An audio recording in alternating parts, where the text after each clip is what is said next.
നിങ്ങൾ എത്ര വലിയ ടൂറിന് ദുബായിക്ക് ടൂർ പോവുകയാണെന്ന് പറഞ്ഞാലും നിങ്ങൾ ലോകത്തിലെ ഏതെങ്കിലും വലിയ വില കൂടി അന്റാർട്ടിക്കയ്ക്ക് ടൂർ എന്ന് പറഞ്ഞാലും നമ്മളെ കുട്ടികളെ എന്താ ചെയ്യാ, ചെറിയ കുട്ടികള് ഓലെ കളിസാമാനം ഓലെ ബാഗ് എടുത്തത് നമ്മള് ബാഗൊക്കെ പാക്ക് ചെയ്യുമ്പോൾ അവര് ഒരു JCB കിച്ചൺ സെറ്റും പാവക്കുട്ടിയൊക്കെ ആ ബാഗ് എടുത്തൊക്കെ ചെയ്യാം. അപ്പൊ അന്റാർട്ടിക്കയിൽ പോയിട്ടാണെങ്കിലും ആ കിച്ചൺ സെറ്റോട് കളിക്കുക എന്നുള്ളതാണ് ആ കുട്ടിയെ സംബന്ധിച്ചിടത്തോളം കളി എന്നുള്ളത് അല്ലെ. ഏറ്റവും ചെറിയ 2-3 വയസ്സായ കുട്ടി വാപ്പ മരിച്ചാലും എന്ത് വാപ്പ മരിച്ചു എന്ന് അറിയാൻ പക്വതയില്ലാത്ത കുട്ടിയെ സംബന്ധിച്ചിടത്തോളം അപ്പോഴും ആ കുട്ടി കളിക്കുക ചെയ്യും.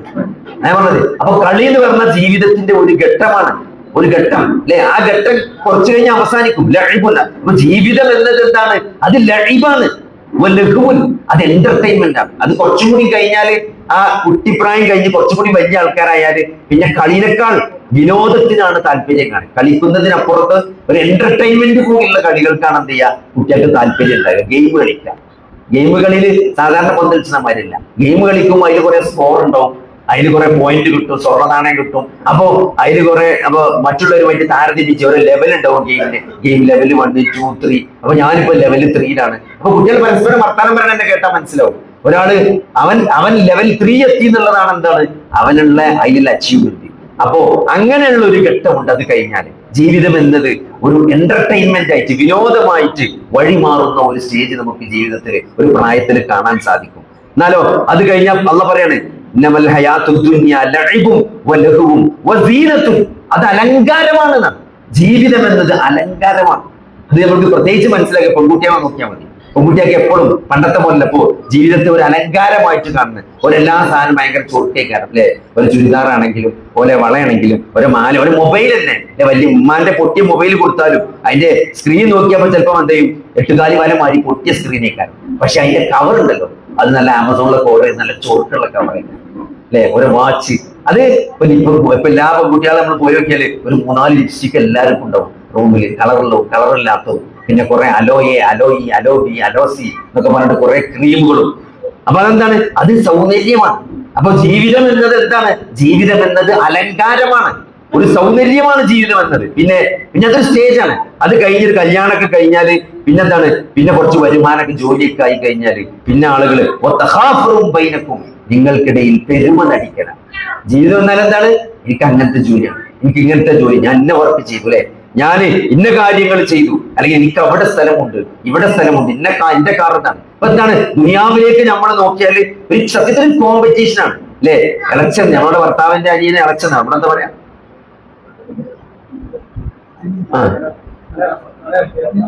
അനിയൻ പുതിയാപ്പിള. അപ്പൊ അനിയൻ പുതിയാപ്പിള ചേട്ടൻ പുതിയാപ്പിളൊക്കെ വീട് വെച്ച് ആ വീടിനനുസരിച്ചുള്ള ഒരു വീട് നമുക്ക് വേണം അല്ലെ. നമ്മളിപ്പോ എന്തിനാ വീട് നന്നാക്കണേ? ഓലൊക്കെ നന്നാക്കി, ഓല അടുക്കളൊക്കെ പൊളിച്ച് പുതിയ മോഡുലാർ കിച്ചൺ ആക്കിയിട്ട് അപ്പൊ നമ്മൾക്ക് പൊളിക്കണം. അതന്നെ, നമ്മൾ പൊളിക്കേണ്ട ഒരു ആവശ്യമില്ല. പക്ഷെ നമ്മൾ പൊളിക്കേണ്ട കാര്യം എന്താണ്?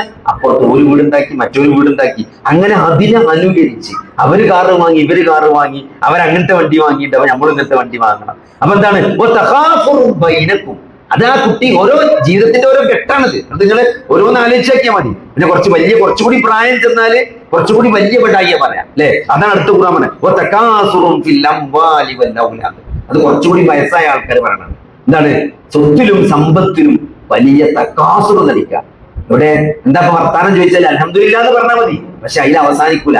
എന്താ സുഖാണ്, മൂത്ത മോനെ മറ്റേ അമേരിക്കയിലാണ്, രണ്ടാമത്തത് UK-ലാണ് അല്ലെ, മകള് ബഹ്റൈനിലാണ്, ചെറിയ കുട്ടി പാലയിൽ പഠിക്കണം. പാലയിൽ പഠിക്കാറ് അടുത്തുള്ള MBBS ആണ് അതിന്റെ അർത്ഥം. നിങ്ങൾ മനസ്സിലാക്കി പോണം.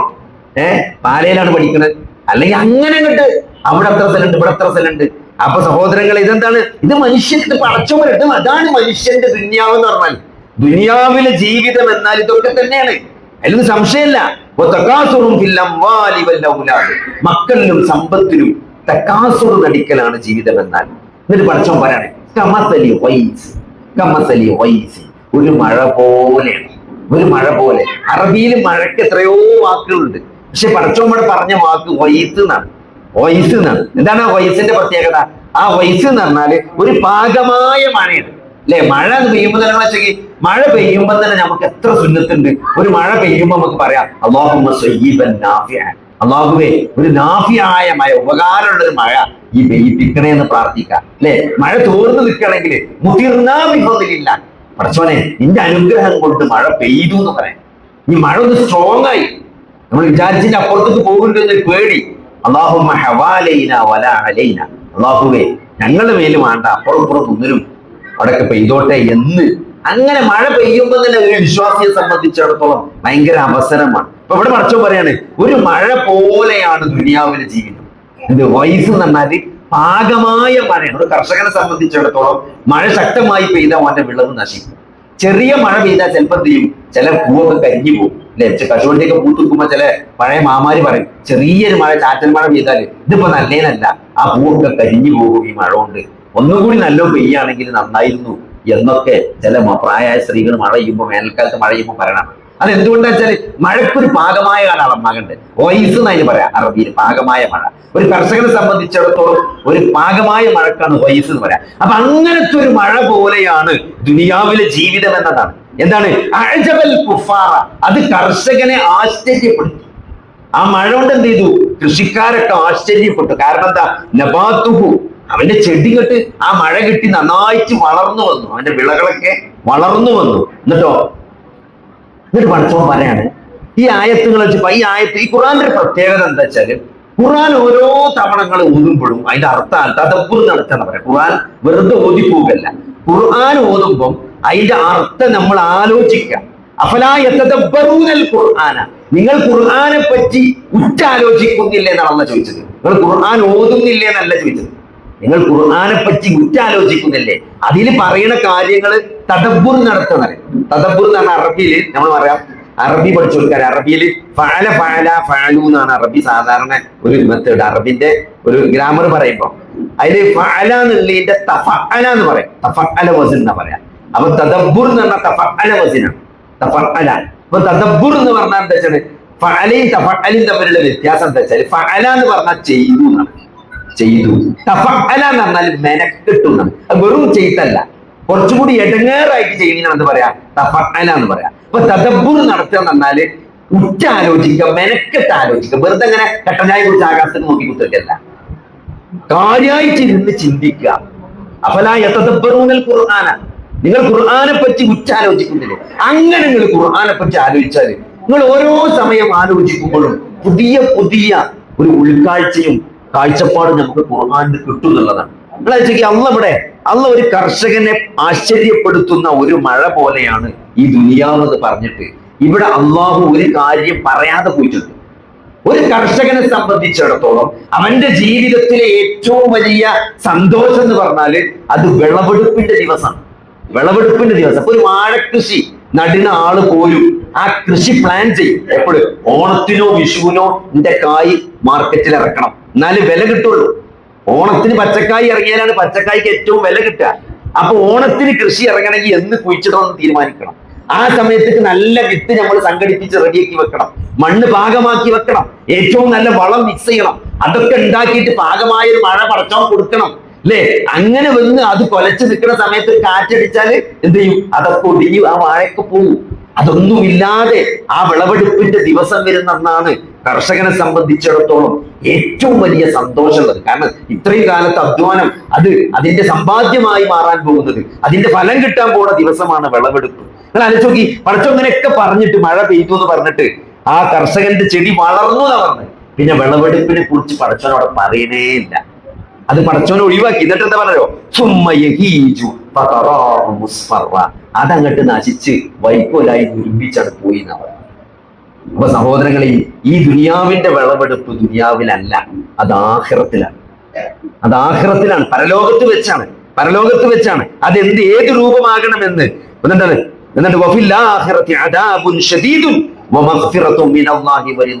രണ്ട് തരത്തിലാണ് ആഖിറത്തിൽ ഉണ്ടാകുക.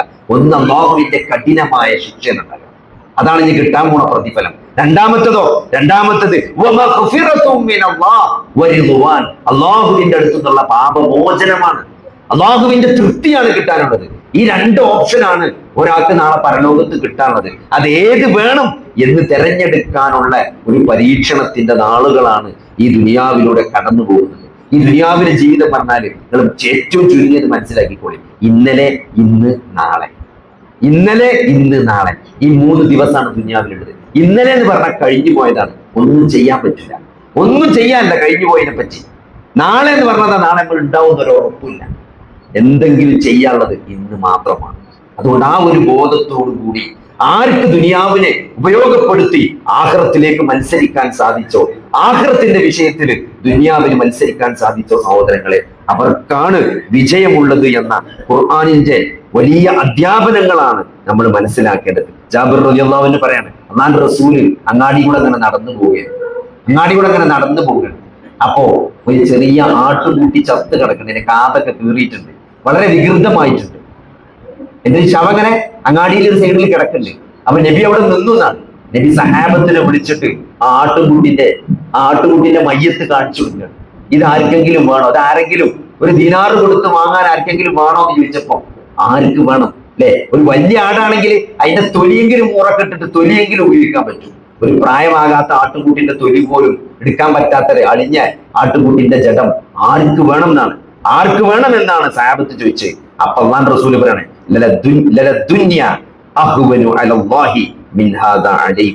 അള്ളാഹുവിന് ഈ ദുനിയാവ് എന്ന് പറഞ്ഞത് അള്ളാന്റെ മുമ്പിൽ ഈ ആടിനേക്കാൾ നിസാരമാണ് എന്ന് റസൂലുള്ളാഹി സ്വല്ലല്ലാഹു അലൈഹി വസല്ലം ആ സഹാബത്തിനെ ഓർമ്മപ്പെടുത്താണ്. ഇമാം മുസ്ലിം ഉദ്ധരിച്ച ഹദീസാണ്. അതുകൊണ്ട് സഹോദരങ്ങളെ, ദുനിയാവ് വേണം, പക്ഷേ ഹൃദയത്തിൽ അല്ലാഹു നിറഞ്ഞു നിൽക്കണം. ഹൃദയത്തിൽ പരലോകം നിറഞ്ഞു നിൽക്കണം. മരണത്തിന് ശേഷം ഒരു ജീവിതമുണ്ട്. ഇത് എന്റെ പരീക്ഷണമാണ്. ഈ നൽകിയ സമ്പാദ്യം എനിക്ക് അല്ലാഹു നൽകിയ പരീക്ഷണമാണ് എന്ന തികഞ്ഞ ബോധത്തോടും കൂടിയാണ് സഹോദരങ്ങളെ നമ്മൾ ദുനിയാവിനെ കൈകാര്യം ചെയ്യേണ്ടത് എന്ന് നമ്മൾ മനസ്സിലാക്കുക. അതുകൊണ്ട്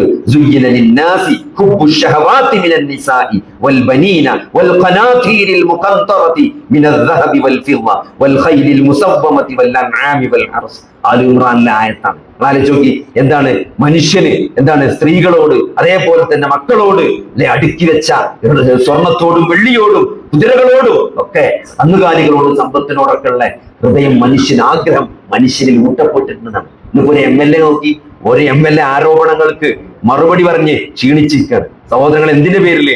ഈ സ്ത്രീ വിഷയത്തിന്റെ പേരിൽ. കാരണം അത് അള്ളാഹു മനുഷ്യനിൽ വെച്ചതാണ്. അല്ലെ, സ്ത്രീകളോടുള്ള ഇഷ്ടം, സമ്പത്തിനോടുള്ള ഇഷ്ടം, സ്വർണത്തോടും വെള്ളിയോടുമുള്ള ഇഷ്ടം, അത് മനുഷ്യനിൽ അള്ളാഹു പ്രവേശിപ്പിച്ചാണ്. അതാർക്കും തടയാൻ സാധിക്കൂല. പക്ഷെ അതിനൊക്കെ അള്ളാഹു കൃത്യമായ വഴികള്, ഹലാലായ മാർഗങ്ങൾ വെച്ചിട്ടുണ്ട്. അത് നമ്മൾ അവഗണിച്ചുകൊണ്ട് മുന്നോട്ട് പോയാല് സഹോദരങ്ങൾ, അള്ളാഹുവിന്റെ നിയമങ്ങൾ അവഗണിച്ച് മുന്നോട്ട് പോയാല് ജീവിതത്തിൽ വലിയ ദുരന്തങ്ങൾ നമ്മൾ പേറേണ്ടി വരും എന്നതാണ് ഇതൊക്കെ നമ്മളെ ബോധ്യപ്പെടുത്തുന്നത്. അതുകൊണ്ട് അതൊക്കെ കൃത്യമായിട്ട് അള്ളാഹു എങ്ങനെ പഠിപ്പിച്ചോ, അല്ലെ, അള്ളാഹു എങ്ങനെയാണ് പഠിപ്പിച്ചത് അതേപോലെ കാര്യങ്ങൾ നിർവഹിക്കുക എന്നതാണ്. അദ്ദുനിയ സിജ്നുൽ മുഅ്മിനീൻ വ ജന്നത്തുൽ കാഫിരീൻ എന്നാണ്. ദുനിയാവ് എന്നത് ഒരു വിശ്വാസിയെ സംബന്ധിച്ചിടത്തോളം ജയിലാണ്. അത് കാഫിറിന് അവിടെ സ്വർഗമാണ് എന്നാണ്. കാഫിറിന്റെ സ്വർഗമാണ് ദുനിയാവ്, വിശ്വാസിയുടെ ജയിലാണ് ദുനിയാവ് എന്നാണ്. അത് ഏതർത്ഥത്തിലാണ് സഹോദരങ്ങളെ? ഇവിടെ ഒരു മനുഷ്യൻ ഫത്ഹുൽ ബാരിയില് ഇമാം ഇബ്നു ഹജർ അൽ അസ്കലാനി ഹദീസിന് കൊടുത്ത വ്യാഖ്യാനം അനുസരിച്ച് പരലോകത്തെ ആ സ്വർഗത്തിൽ അല്ലാഹു ഒരുക്കി വെച്ച ആ സൗകര്യങ്ങളും സുഖങ്ങളും ഒക്കെ ഒരു സത്യവിശ്വാസം ആസ്വദിക്കുന്ന സന്ദർഭത്തിൽ ദുനിയാവ് ഒരു ജയിലായിരുന്നു എന്ന് അയാൾക്ക് ബോധ്യപ്പെടുമെന്നാണ്. ആ ഒരു അർത്ഥത്തിലാണ് ആ ഹദീസിനെ വ്യാഖ്യാനിച്ചിട്ടുള്ളത്. അതുകൊണ്ട് അല്ലാഹു സുബ്ഹാനഹു വ തആല ഈ ദുനിയാവില് നമുക്കൊരു ഓഹരി നൽകിയിട്ടുണ്ട്. ആ ഓഹരി നമ്മൾ നേടണം, കണ്ടെത്തണം. പക്ഷെ അതെന്തിനാണ്? നാളെ പരലോകത്തില് നമ്മൾ നമ്മൾ വിജയിക്കാൻ വേണ്ടിയിട്ടുള്ള പ്രവർത്തനങ്ങൾ, ആ ഒരു രീതിയിലാണ് നമ്മൾ മുന്നോട്ട് പോകേണ്ടത്. അതിനെന്ത് വേണം? അതിനാദ്യം വേണ്ടത് ഏറ്റവും ശരിയായ വിശ്വാസമാണ്. ഇതൊക്കെ ബാലൻസ് ചെയ്ത് നമ്മൾ മുന്നോട്ട് പോകുന്ന സന്ദർഭത്തിൽ നമ്മളെ സംബന്ധിച്ചിടത്തോളം, ഒരു വിശ്വാസിയെ സംബന്ധിച്ചിടത്തോളം അയാൾക്ക് ഏറ്റവും വേണ്ടത് എന്താണ്? ലാ ഇലാഹ ഇല്ലല്ലാഹ് മുഹമ്മദുർ റസൂലുള്ളാഹ് എന്ന ഏറ്റവും ശരിയായ അഖീദയാണ്. കാരണം അള്ളാഹുവിനെ മാത്രം ആരാധിക്കണം എന്ന് അല്ലാഹു സുബ്ഹാനഹു വ തആല പറഞ്ഞിടത്ത് ഫഅലം അന്നഹു ലാ ഇലാഹ ഇല്ലല്ലാഹ്, നിങ്ങൾ അറിയണം എന്നാണ്. അള്ളാഹു മാത്രമാണ് ആരാധനക്കർഹൻ എന്ന് നിങ്ങൾ അറിയണം, മനസ്സിലാക്കണം. അങ്ങനെ അറിഞ്ഞ് മനസ്സിലാക്കിയ ഒരു അള്ളാഹുവിനെയാണ് നിങ്ങൾ ആരാധിക്കേണ്ടത് എന്നാണ്. അതുകൊണ്ട് ആ വിശ്വാസത്തിന്റെ കാര്യത്തിൽ നമ്മൾ ഒരു തരത്തിലുള്ള കോംപ്രമൈസും, അള്ളാഹു മാത്രമാണ് ആരാധനക്കർഹൻ. എത്രയോ ആളുകൾ അള്ളാഹു അല്ലാത്ത ആരാധ്യ വസ്തുക്കൾ ആരാധിക്കുന്നുണ്ട്. മുഹമ്മദ് നബി സല്ലല്ലാഹു അലൈഹി വസല്ലമ മക്കയിൽ പ്രവാചകനായി 23 വർഷം പ്രവാചകനായി ജീവിച്ചു. നബി പറയുന്നുണ്ട്, ഞാൻ നിങ്ങൾക്കിടയിൽ വളരെയധികം കാലം നിങ്ങൾക്കിടയിൽ ജീവിച്ചില്ലെന്നാണ്. 63 വയസ്സ് ആയുസ്സുള്ള ഒരു പ്രവാചകൻ 40 വർഷം അവർക്കിടയിൽ പ്രവാചകൻ അല്ലാതെ ജീവിച്ചിട്ടുണ്ട്. 40-ാമത്തെ വയസ്സിലാണ് നബിയാകുന്നത്. ശേഷമുള്ള 23 വർഷമാണ് നബി സല്ലല്ലാഹു അലൈഹി വസല്ലമ പ്രവാചകനായി ജീവിച്ചത്. ആ 23 വർഷം നബി സല്ലല്ലാഹു അലൈഹി വസല്ലമ എന്തെല്ലാം പ്രയാസങ്ങൾ ജീവിതത്തിൽ അനുഭവിച്ചു അല്ലെ? എന്തിനു വേണ്ടിയായിരുന്നു? ലാ ഇലാഹ ഇല്ലല്ലാഹ് പറഞ്ഞതിന് വേണ്ടിയാണ് അല്ലെ? ഇപ്പൊ തന്നെ നമ്മളെ ലാ ഇലാഹ ഇല്ലല്ലാഹയുടെ പേരിൽ എത്രയോ ആളുകൾ അത് പറഞ്ഞതിന്റെ പേരിൽ നമ്മുടെ കുടുംബക്കാർ നമ്മളോട് തെറ്റിയിട്ടുണ്ട്, സലാം പറയാതായിട്ടുണ്ട്, നമ്മളെ അവരുടെ പരിപാടിക്ക് വിളിക്കാതായിട്ടുണ്ട്. എന്തിന്? നമ്മൾ മുജാഹിദാണ് എന്നതിന്റെ പേരിൽ അല്ലെ? നമ്മൾ ലാ ഇലാഹ ഇല്ലല്ലാഹ് കൃത്യമായി മനസ്സിലാക്കി എന്നതിന്റെ പേരിൽ ലാ ഇലാഹ ഇല്ലല്ലാഹ് എന്ന് പറയുമ്പോൾ അത് പ്രവാചകൻ നബി സല്ലല്ലാഹു അലൈഹി വസല്ലമ ആ മക്കയിൽ അത് പ്രബോധനം ചെയ്തപ്പോൾ ആലോചിച്ചോക്കി, നബി സല്ലല്ലാഹു അലൈഹി വസല്ലമയുടെ കുടുംബക്കാരെ പരിഹസിച്ചു അല്ലെ? ഉപദ്രവിച്ചു, പരിഹസിച്ചു, പ്രയാസപ്പെടുത്തി, നാടുകടത്തി. ഏറ്റവും പ്രതിസന്ധിയിലൂടെയാണ് നബി സല്ലല്ലാഹു അലൈഹി വസല്ലമ കടന്നുപോയത്. കാരണം നബി സല്ലല്ലാഹു അലൈഹി വസല്ലമയെ സംബന്ധിച്ചിടത്തോളം നബിയുടെ കുടുംബം എന്നത് നബിക്ക് അങ്ങേറ്റം ഇഷ്ടമുള്ളതായിരുന്നു. ആ കുടുംബക്കാരെ നബിയെ ഉപദ്രവിക്കാൻ തുടങ്ങി, കളിയാക്കാൻ തുടങ്ങി, ബഹിഷ്കരിച്ച്, ദേഹോപദ്രവം ഏൽപ്പിച്ച് അവസാനം നാട് കടത്തി അല്ലെ? നമ്മൾ ഈ നാട്ടിൽ നിന്ന്, നമ്മൾ ജനിച്ചു വളർന്ന നമ്മുടെ നാട്ടിൽ നിന്ന് ഈ ആദർശം പറഞ്ഞതിന്റെ പേരിൽ നമ്മൾ പുറത്തുനിന്ന് പോകേണ്ടി വരുന്ന ഒരവസ്ഥ ആലോചിച്ചു നിങ്ങൾ. അതെത്ര പ്രയാസകരമാണ് നോക്കി അല്ലെ? നബി സല്ലല്ലാഹു അലൈഹി വസല്ലമയുടെ കെട്ടിച്ചു വിട്ട 2 പെൺകുട്ടികളെയും തലാഖ് ചൊല്ലി വീട്ടിൽ കൊണ്ടാക്കി. വീട്ടിൽ കൊണ്ടാക്കി നബി സല്ലല്ലാഹു അലൈഹി വസല്ലമ ലാ ഇലാഹ ഇല്ലല്ലാഹ് ദഅവത്ത് നടത്തിയപ്പോണ്ടായതാണ് അല്ലെ? സൂറത്തു യൂസുഫ് അവതരിക്കുന്നത് ആ ഒരു മാനസികാവസ്ഥയിലാണ്. നബി സല്ലല്ലാഹു അലൈഹി വസല്ലമയെ കുടുംബക്കാര് കളിയാക്കി, കുടുംബക്കാർ ഉപദ്രവിച്ചു അല്ലെ? ഖദീജ ബീവിയുടെ മരണം നബിക്ക് താങ്ങാൻ പറ്റാത്ത ദുഃഖമാണ് ഉണ്ടാക്കിയത്. അബൂ ത്വാലിബിന്റെ മരണം, നീണ്ട 42 വർഷം നബി സല്ലല്ലാഹു അലൈഹി വസല്ലമയെ സംരക്ഷിച്ച അബൂ ത്വാലിബിന്റെ മരണം അല്ലെ? അത് മുസ്ലിം അല്ലാത്തൊരു മരണം. മരിക്കുന്ന സമയത്ത് വരെ നബി സല്ലല്ലാഹു അലൈഹി വസല്ലമ അബൂ ത്വാലിബിന് കലിമ ചൊല്ലി കൊടുക്കാൻ നോക്കി. പക്ഷേ അബൂ ത്വാലിബ് കലിമ ചൊല്ലിയില്ല. ഈ മില്ലത്തി അബ്ദുൽ മുത്തലിബ് എന്ന് പറഞ്ഞിട്ടാണ് അബൂ ത്വാലിബ് മരിച്ചു പോകുന്നത് അല്ലെ? ഇതിന്റെ മുഖത്തേക്ക് ഇങ്ങനെ നോക്കും, അബൂജഹലിന്റെ മുഖത്തേക്ക് നോക്കും, എന്ത് ചെയ്യണമെന്നറിയാതെ. അവസാനം ഫീമില്ലത്തി അബ്ദുൽ മുത്തലിബ് എന്ന് പറഞ്ഞ് കലിമ ചെല്ലാതെയാണ് അബൂ ത്വാലിബ് മരിക്കുന്നത്. നബിക്ക് വളരെയധികം വിഷമുണ്ടാക്കി അല്ലെ? ലാ ഇലാഹ ഇല്ലല്ലാഹയുടെ ലാ ഇലാഹ ഇല്ലല്ലാഹ് പ്രഖ്യാപിക്കാനും പ്രബോധനം ചെയ്യാനും വന്ന അവസാനത്തെ പ്രവാചകനായ നബി സല്ലല്ലാഹു അലൈഹി വസല്ലമക്ക് നീണ്ട 42 വർഷം സംരക്ഷണം നൽകിയ സ്വന്തം മൂത്താപ്പാനെ പോലും മുസ്ലിമാക്കാൻ സാധിക്കാത്തതിന് നബി സല്ലല്ലാഹു അലൈഹി വസല്ലമക്ക് വലിയ സങ്കടമുണ്ടായി അല്ലെ? ഇന്നക ലാ തഹ്ദി മൻ അഹ്ബബ്ത എന്ന ആയത്തിറങ്ങി. നബിന്റെ സങ്കടം കൂടിയപ്പോ അല്ലാഹു ആയത്തിറക്കി. എന്താണ്? പ്രവാചകരെ, താങ്കൾ ഇഷ്ടപ്പെട്ട ആളുകളെ മതത്തിലാക്കാൻ, ഹിദായത്ത് നൽകാൻ താങ്കൾക്ക് കഴിയുകയില്ല പ്രവാചകരെ. വലാകിന്നല്ലാഹ യഹ്ദി മൻ യശാ, അള്ളാഹു ഉദ്ദേശിക്കുന്നവർക്കാണ് അള്ളാഹു ഹിദായത്ത് നൽകുക എന്നാണ്. അതുകൊണ്ട് നബി സല്ലല്ലാഹു അലൈഹി വസല്ലമ ത്വായിഫിലേക്ക് യാത്ര പോവുകയാണ് അല്ലെ? ത്വായിഫിലേക്ക് മക്കത്ത് യാതൊരു തരത്തിലുള്ള പിടിവള്ളിയും കിട്ടാതായപ്പം ത്വായിഫിലേക്ക് പോയി നോക്കി. പക്ഷെ അവിടെ നിന്നും എന്താണ്? തെരുവ് കുട്ടികൾ കല്ലെറിഞ്ഞ് നബി സല്ലല്ലാഹു അലൈഹി വസല്ലമക്ക് മുറിവേറ്റു. ജീവിതത്തിലെ ഏറ്റവും സങ്കടകരമായ നിമിഷമാണ് ത്വായിഫിൽ ഉണ്ടായത് എന്ന് ചരിത്രത്തിൽ നബി സല്ലല്ലാഹു അലൈഹി വസല്ലമയുടെ സീറയിൽ രേഖപ്പെടുത്തി കാണാൻ പറ്റും. ആ സമയത്താണ് സൂറത്തു യൂസുഫ് ഇറങ്ങുന്നത്. സൂറത്തു യൂസുഫ് എന്താണ്? സൂറത്തു യൂസുഫ് അല്ലെ? ഒരു പ്രവാചകന്റെ കഥയാണ് അല്ലെ? ഇവിടെ ഒരു പ്രവാചകൻ, മക്കയിൽ ഒരു പ്രവാചകൻ എന്താണ്? ആ കുടുംബക്കാരും നാട്ടുകാരും എല്ലാം ഉപദ്രവിക്കുകയും തെറിവിളിക്കുകയും എന്താണ് നാട്ടിൽ നിന്ന് പുറത്താക്കുകയും ചെയ്ത് വലിയ സങ്കടത്തിൽ നിൽക്കുന്ന സന്ദർഭത്തിൽ അള്ളാഹു ഒരു പ്രവാചകന്റെ കഥ പറഞ്ഞു കൊടുക്കുകയാണ്. എന്താണ്? സ്വന്തം കൂടപ്പിറപ്പുകൾ കൊല്ലാൻ ശ്രമിച്ച, ഉപദ്രവിച്ച ഒരു പ്രവാചകനെ അള്ളാഹു രക്ഷപ്പെടുത്തിയ കഥ സൂറത്തു യൂസുഫിലൂടെ അള്ളാഹു നബി സല്ലല്ലാഹു അലൈഹി വസല്ലമക്ക് ആശ്വാസമായിട്ട് ഓതി കേൾപ്പിച്ചു കൊടുക്കുകയാണ്. നെഹ്റാച്ചോക്കി സൂറത്തു യൂസുഫും നബി സല്ലല്ലാഹു അലൈഹി വസല്ലമയും യൂസുഫ് നബി തമ്മിലുള്ള ഒരു താരതമ്യം നമ്മൾ ചെയ്താൽ നമുക്ക് മനസ്സിലാകും അല്ലെ? നബി സല്ലല്ലാഹു അലൈഹി വസല്ലമയെ ഉപദ്രവിച്ചത് ആരാണ്? നാട്ടുകാരാണ്, കുടുംബക്കാരാണ്, മക്കാരാണ്. പുറത്താക്കാൻ ശ്രമിച്ചു. സൂറത്തു യൂസുഫില്, യൂസുഫ് നബിയുടെ ചരിത്രത്തിൽ യൂസുഫ് നബി ഉപദ്രവിക്കുന്നത് ആരാണ്? സഹോദരങ്ങളാണ്, സംരക്ഷണം നൽകേണ്ടവരാണ് അല്ലെ? നമ്മൾ സാധാരണ ഇവിടെ ജഡ്ജി വിധി നിർണ്ണയിക്കുമ്പോൾ ശിക്ഷ കൂടുതൽ കൊടുക്കും അല്ലെ? ഇപ്പൊ ഒരു പിതാവ് ഒരു കുട്ടിയെ പീഡിപ്പിച്ചു, അല്ലെങ്കിൽ എന്താണ് അമ്മാവൻ ഒരു കുട്ടിയെ പീഡിപ്പിച്ചു, സംരക്ഷണം നൽകേണ്ടവർ, സംരക്ഷണം ആഗ്രഹിച്ച് ഒരാൾ സംരക്ഷണം നൽകേണ്ട ഒരാളെ സമീപിച്ച് അയാൾ വഞ്ചിച്ച് പീഡിപ്പിച്ചാല് അതിന്റെ കുറ്റം ഗുരുതരമാണ്. അതിന്റെ കുറ്റം സാധാരണ അല്ല, ഇരട്ടി ജീവപര്യന്തം കൊടുക്കുക, അല്ലെങ്കിൽ മരണം വരെ ജീവപര്യന്തം തടഞ്ഞു വിധിക്കുക. എന്തുകൊണ്ടാണ്? കാരണം വിശ്വസിച്ച ആൾക്കാർ ചതിക്കാൻ പാടില്ല എന്നതാണ്. വിശ്വസിക്കേണ്ടവർ, സംരക്ഷണം നൽകേണ്ടവർ അവരെ ചതിക്കാൻ പാടില്ല എന്നാണ്. യൂസുഫ് നബിയെ ആരാണ് കിണറ്റിൽ കൊണ്ടിരുന്നത്? സഹോദരങ്ങളാണ്, കൂടെ പിറന്നവരാണ്. എന്നിട്ടോ അടിമച്ചന്തയിലേക്കാണ് വിൽക്കപ്പെടുന്നത്. അടിമച്ചന്തയിൽ വിൽക്കപ്പെടുന്ന ഒരു പ്രവാചകൻ. നബി സല്ലല്ലാഹു അലൈഹി വസല്ലം മക്കയിൽ നിന്ന് പുറത്താക്കപ്പെടുന്നുള്ളൂ. യൂസുഫ് നബി അടിമച്ചന്തയിൽ വിൽക്കപ്പെടുകയാണ്. പിന്നെ യൂസുഫ് നബി ജയിലിൽ അടക്കപ്പെടുകയാണ്. ഒരു ജീവിതത്തിന്റെ ഏറ്റവും നല്ല ഒരു കാലഘട്ടം യുവത്വം എന്ന് പറഞ്ഞാൽ ജീവിതത്തിന്റെ ഏറ്റവും നല്ലൊരു കാലഘട്ടമാണ്. ആ കാലഘട്ടം വർഷങ്ങളോളം ജയിലിൽ കിടക്കേണ്ടി വരിക. അതെന്തിനു വേണ്ടി? ചെയ്യാത്ത കുറ്റത്തിനാണ്. നിങ്ങൾ ഏറ്റവും വെറുക്കുന്ന ഒരു കുറ്റം നിങ്ങളുടെ മേൽ ആരോപിക്കപ്പെടുക. അത് ആലോചിക്കുക. ഇപ്പൊ ഞാന് ലഹരിക്കെതിരെ പ്രസംഗിച്ചു, എന്നിട്ടോ എന്റെ വീട്ടിൽ MDMA കണ്ടെടുത്തു എന്നിട്ട് എന്നെ കൊണ്ട് ജയിലിലിട്ട് സോഷ്യൽ മീഡിയയിലൊക്കെ വന്നാൽ എങ്ങനെ ഉണ്ടാവും? എനിക്ക് എത്ര അപമാനമായിരിക്കും. അതിനേക്കാൾ വലിയ പ്രതിസന്ധിയിലാണ് യൂസുഫ് നബി ജയിലിൽ പോണത്. വ്യഭിചാരം ആരോപിക്കപ്പെട്ട് വർഷങ്ങളോളം ചെയ്യാത്ത കുറ്റത്തിന് ജയിലിൽ കിടക്കുന്ന, ജീവിതത്തിന്റെ നല്ല കാലഘട്ടം മുഴുവൻ ജയിലിൽ ചെലവഴിക്കുന്ന ഒരു പ്രവാചകന്റെ കഥ നബി സല്ലല്ലാഹു അലൈഹി വസല്ലമക്ക് അള്ളാഹു ഓതി കൊടുക്കുകയാണ്. പ്രവാചകനെ സങ്കടപ്പെടേണ്ടതില്ല. യൂസുഫിനെ അള്ളാഹു രക്ഷിച്ചിട്ടുണ്ട്. ഈജിപ്തിലെ അധികാരിയായി അള്ളാഹു യൂസുഫിനെ തിരിച്ചു കൊണ്ടുവന്നിട്ടുണ്ട്.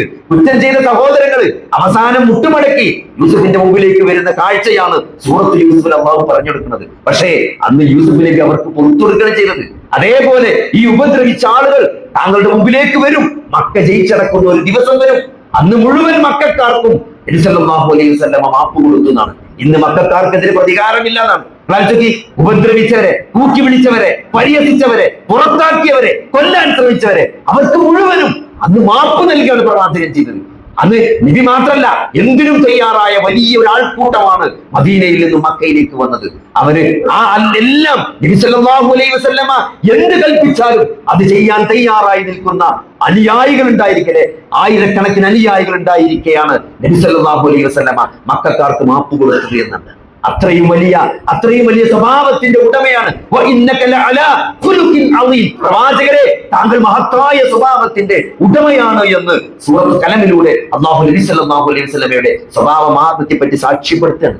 ആ പ്രവാചകൻ ഇത്രയും പ്രതിസന്ധികളിലൂടെ കടന്നുപോയത് ഈ തൗഹീദിന്റെ പേരിലാണ്, ലാ ഇലാഹ ഇല്ലല്ലാഹുവിന്റെ പേരിലാണ്. അള്ളാഹു മാത്രമാണ് ആരാധനക്കർഹൻ. അല്ലെ, ഈ ജാറത്തിലും ദർഗയിലും അന്തിയുറങ്ങുന്ന ഈ ദർഗയിലും ജാറത്തിലും അന്തിയുറങ്ങുന്ന ഔലിയാക്കന്മാർ എന്ന് വിളിക്കപ്പെടുന്ന ആളുകൾ നിങ്ങളെ സഹായിക്കുകയില്ല. അവർ പ്രാർത്ഥന കേൾക്കൂല. അവർ ഒരു തരത്തിലുള്ള സഹായവും ഒരു തരത്തിലുള്ള ഖൈറും ഒരാളുടെ ജീവിതത്തിലേക്ക് കൊണ്ടുവരാൻ അവർക്ക് കഴിയില്ല. ഒരു മനുഷ്യനെ ബാധിച്ച ഒരു ചെറുതിൽ നിന്നും ഒരാളെയും രക്ഷിക്കാൻ ഈ ദർഗകളിലും ജാറങ്ങളിലും അന്തിയുറങ്ങുന്ന ഈ മഹാന്മാർക്കും ഖോജമാർക്കും സാധിക്കുകയില്ല എന്ന അചഞ്ചലമായ അല്ലാഹുവിനെ പറ്റിയുള്ള വിശ്വാസം. അല്ലാഹുവിന് എല്ലാം കഴിയുന്ന മാത്രമല്ല സഹോദരങ്ങളെ തൗഹീദ് ലാ ഇലാഹ ഇല്ലല്ലാഹ്. ലാ ഇലാഹ ഇല്ലല്ലാഹ്, അല്ലാഹു അല്ലാതെ ഒരു ആരാധ്യനും ഇല്ല എന്നാണ്.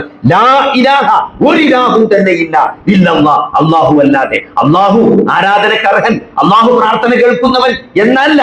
ആചാരത്തിലുള്ളവർ പ്രാർത്ഥന കേൾക്കൂല എന്ന് പറയണം. അതാണ് ലാ ഇലാഹ എന്ന, ഒരു ഇലാഹും തന്നെ ഇല്ല.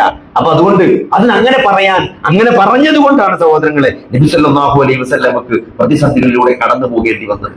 അതുകൊണ്ട് നമ്മളെ വിശ്വാസത്തിൽ അതിലെന്തെങ്കിലും അല്ലാഹു അല്ലാത്ത ഒരു ശക്തിയോടും, അത് ജിന്നാകട്ടെ, മലക്കാകട്ടെ, മനുഷ്യനാകട്ടെ, ജീവിച്ചിരിക്കുന്നവരാകട്ടെ, മരിച്ചവരാകട്ടെ, ഒരു ശക്തിയോടും ഒരാൾക്ക് പ്രാർത്ഥിക്കാവുന്നതല്ല. പ്രാർത്ഥന അല്ലാഹുവോട് മാത്രമാണ് എന്നതാണ് ലാ ഇലാഹ ഇല്ലല്ലാഹ് എന്ന കലിമത്തു തൗഹീദ് നമ്മളെ പഠിപ്പിക്കുന്നത്. അല്ലാഹുവിന്റെ നാമങ്ങളോ ഗുണങ്ങളോ വിശേഷണങ്ങളോ അല്ലാഹു അല്ലാത്ത ഒരാൾക്കും തന്നെ നമ്മൾ ചേർക്കാൻ പാടില്ല, മനസ്സിലാക്കാൻ പാടില്ല. ആലോചിച്ച് ഈ മൺമറഞ്ഞു പോയ അമ്പിയാക്കന്മാരും ഔലിയാക്കന്മാരൊക്കെ നമ്മൾ ലോകത്തിന്റെ ഏത് മുക്കിൽ വെച്ച് ഒരു മനുഷ്യൻ ഏത് ഭാഷയിൽ വിളിച്ചാലും അത് മൊയ്‌ദീൻ ശൈഖ് കേൾക്കും എന്ന് പാട്ട് പാടുന്നവർ, എന്ന് മാലപ്പാട്ട് പാടുന്നവർ, അവർ അള്ളാഹുവിന് നൽകിയ സ്ഥാനം എന്താണ്? അല്ലെ, അള്ളാഹു ബസീർ ആണെന്ന് പറയുമ്പോൾ അള്ളാഹു എല്ലാം കാണുന്നവനാണ്. അള്ളാഹു സമീ ആണെന്ന് പറയുമ്പോൾ അള്ളാഹു എല്ലാം കേൾക്കുന്നവനാണ്. അള്ളാഹു അലീമാണ്, അള്ളാഹു എല്ലാം അറിയുന്നവനാണ് എന്ന് പറയുമ്പോൾ സഹോദരങ്ങളെ, ആരെവിടുന്ന് ഏത് ഭാഷയിൽ വിളിച്ചാലും അത് മൊയ്‌ദീൻ ശൈഖ് കേൾക്കുമെന്ന് പറഞ്ഞാൽ അത് അള്ളാഹുവിന്റെ സിഫത്താണ്.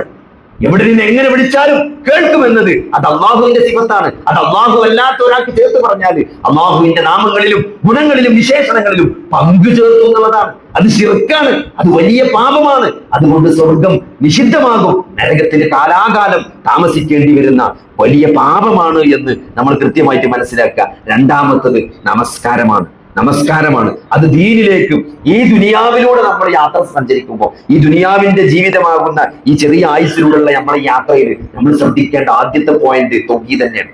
തൗഹീദിൽ ഒരു കളങ്കം മരണം വരെ വരാൻ പാടില്ല. അള്ളാഹു അല്ലാത്ത ഒരാളിലേക്കും പ്രാർത്ഥന ഉയരാൻ പാടില്ല. അള്ളാഹുവിന്റെ കഴിവ് അള്ളാഹു അല്ലാത്ത ഒരാൾക്കും നമ്മൾ വകവെച്ച് കൊടുക്കാൻ പാടില്ല. രണ്ടാമത്തത് നമസ്കാരമാണ്. നമസ്കാരം. ഒരാൾ മുസ്ലിം ആയി കഴിഞ്ഞാൽ നിങ്ങൾ ആലോചിക്ക്, 12:35 ബാങ്ക് വിളിച്ചാല് 12:36 ഒരാൾ മുസ്ലിം ആയതെങ്കിൽ അയാളുടെ മേൽ 100 നമസ്കാരം നിർബന്ധമാണ്. അയാൾക്ക് നിസ്കരിക്കാൻ അറിയില്ലെങ്കിലും, അയാൾക്ക് അറബി അറിയില്ലെങ്കിലും, അറിയുന്ന പോലെ അള്ളാഹ് എന്ന് മാത്രം പറഞ്ഞിട്ടാണെങ്കിലും അയാൾ നമസ്കരിക്കണം എന്നതാണ്. നമസ്കാരത്തിന് ഒരാൾക്കും ഇളവില്ല എന്നുള്ളതാണ്.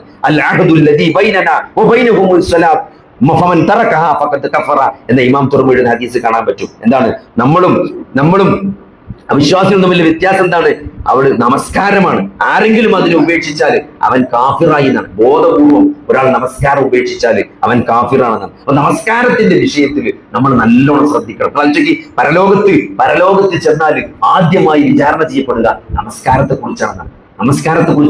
5 നേരത്തെ നമസ്കാരം ആണുങ്ങളെ സംബന്ധിച്ചിടത്തോളം അത് പള്ളിയിൽ പോയി ജമാഅത്തായിട്ട് നമസ്കരിക്കുക എന്നുള്ളത് വളരെ പ്രധാനപ്പെട്ട കാര്യമാണ്. പക്ഷെ നമ്മളൊക്കെ നിസ്കരിക്കുന്നവരാണ്. ഇന്ന് നിസ്കരിക്കാത്ത ആള് പണ്ടത്തെ പോലെയല്ല. പണ്ടൊക്കെ പള്ളിക്ക് ചെന്നാല് വെറും വയസ്സന്മാര് മാത്രമേ പള്ളിയിൽ കാണാൻ പറ്റുള്ളൂ. എന്നാൽ ഇന്ന് പള്ളികളൊക്കെ അൽഹംദുലില്ലാഹ് പണ്ടത്തെക്കാളൊക്കെ സജീവമാണ്. പക്ഷെ എന്താണ്, നമസ്കാരത്തില് ഖുശൂ ഇല്ല, ആ ചൈതന്യം ഖുശൂ ഇല്ലാതെ നമസ്കരിക്കുന്നവരാണ് ഇന്ന് പലപ്പോഴും നമുക്ക് നമസ്കാരക്കാരെ കാണാൻ പറ്റുന്നത്. അതുകൊണ്ട് അതിനുള്ള മാർഗം എന്താണ്? നമ്മൾ സലാത്തിൽ മുഅദ്ദിനാണ്, വിട പറയുന്നവന്റെ നമസ്കാരമാണ് നിങ്ങൾ നമസ്കരിക്കേണ്ടതെന്നാണ്. ഇന്നിപ്പോ നമ്മൾ അസർ നിസ്കരിച്ചപ്പോൾ നമ്മൾ ആലോചിക്കേണ്ടത് എന്താ അറിയോ? മഗ്‌രിബിന് നമ്മൾ ബാക്കി ഉണ്ടാവില്ല എന്നാണ്. മഗ്‌രിബ് നമസ്കരിക്കാൻ നമ്മൾ ജീവിച്ചിരിപ്പുണ്ടാവില്ല. നിങ്ങൾ അസർ നിസ്കരിക്കുമ്പോൾ മനസ്സിൽ വിചാരിക്കണം. അതുകൊണ്ട് ഇതിന്റെ അവസാനത്തെ നിസ്കാരമാണ് ഈ അസർ. ഇപ്പൊ നമ്മൾ മഗ്‌രിബ് നിസ്കരിക്കാൻ പോവാണെങ്കിൽ ഈ മഗ്‌രിബിന്റെ അവസാനത്തെ നിസ്കാരമാണ്. ഇശാ ജമാഅത്തിന്റെ മുമ്പ് ഞാൻ കുഴഞ്ഞു വീണ് മരിക്കുന്ന ഒരു അവസ്ഥ നിങ്ങൾ ആലോചിച്ച് നോക്കി. ആ നിസ്കാരത്തിൽ എത്ര ഖുശൂ ഉണ്ടാവും? അതന്നെയാണ് ഖുശൂ പറഞ്ഞത്. ഇങ്ങനത്തെ അവസാനത്തെ നിസ്കാരമാണെന്ന് വിചാരിച്ചാല് നിങ്ങൾ ഫാത്തിഹയൊക്കെ നല്ല മെല്ലെ ഓതുള്ളൂ. കോഴി കൊത്തണ പോലെ നല്ല സുജൂദൊക്കെ വീണാല് സമയം പോരാന്ന് തോന്നും അല്ലെ?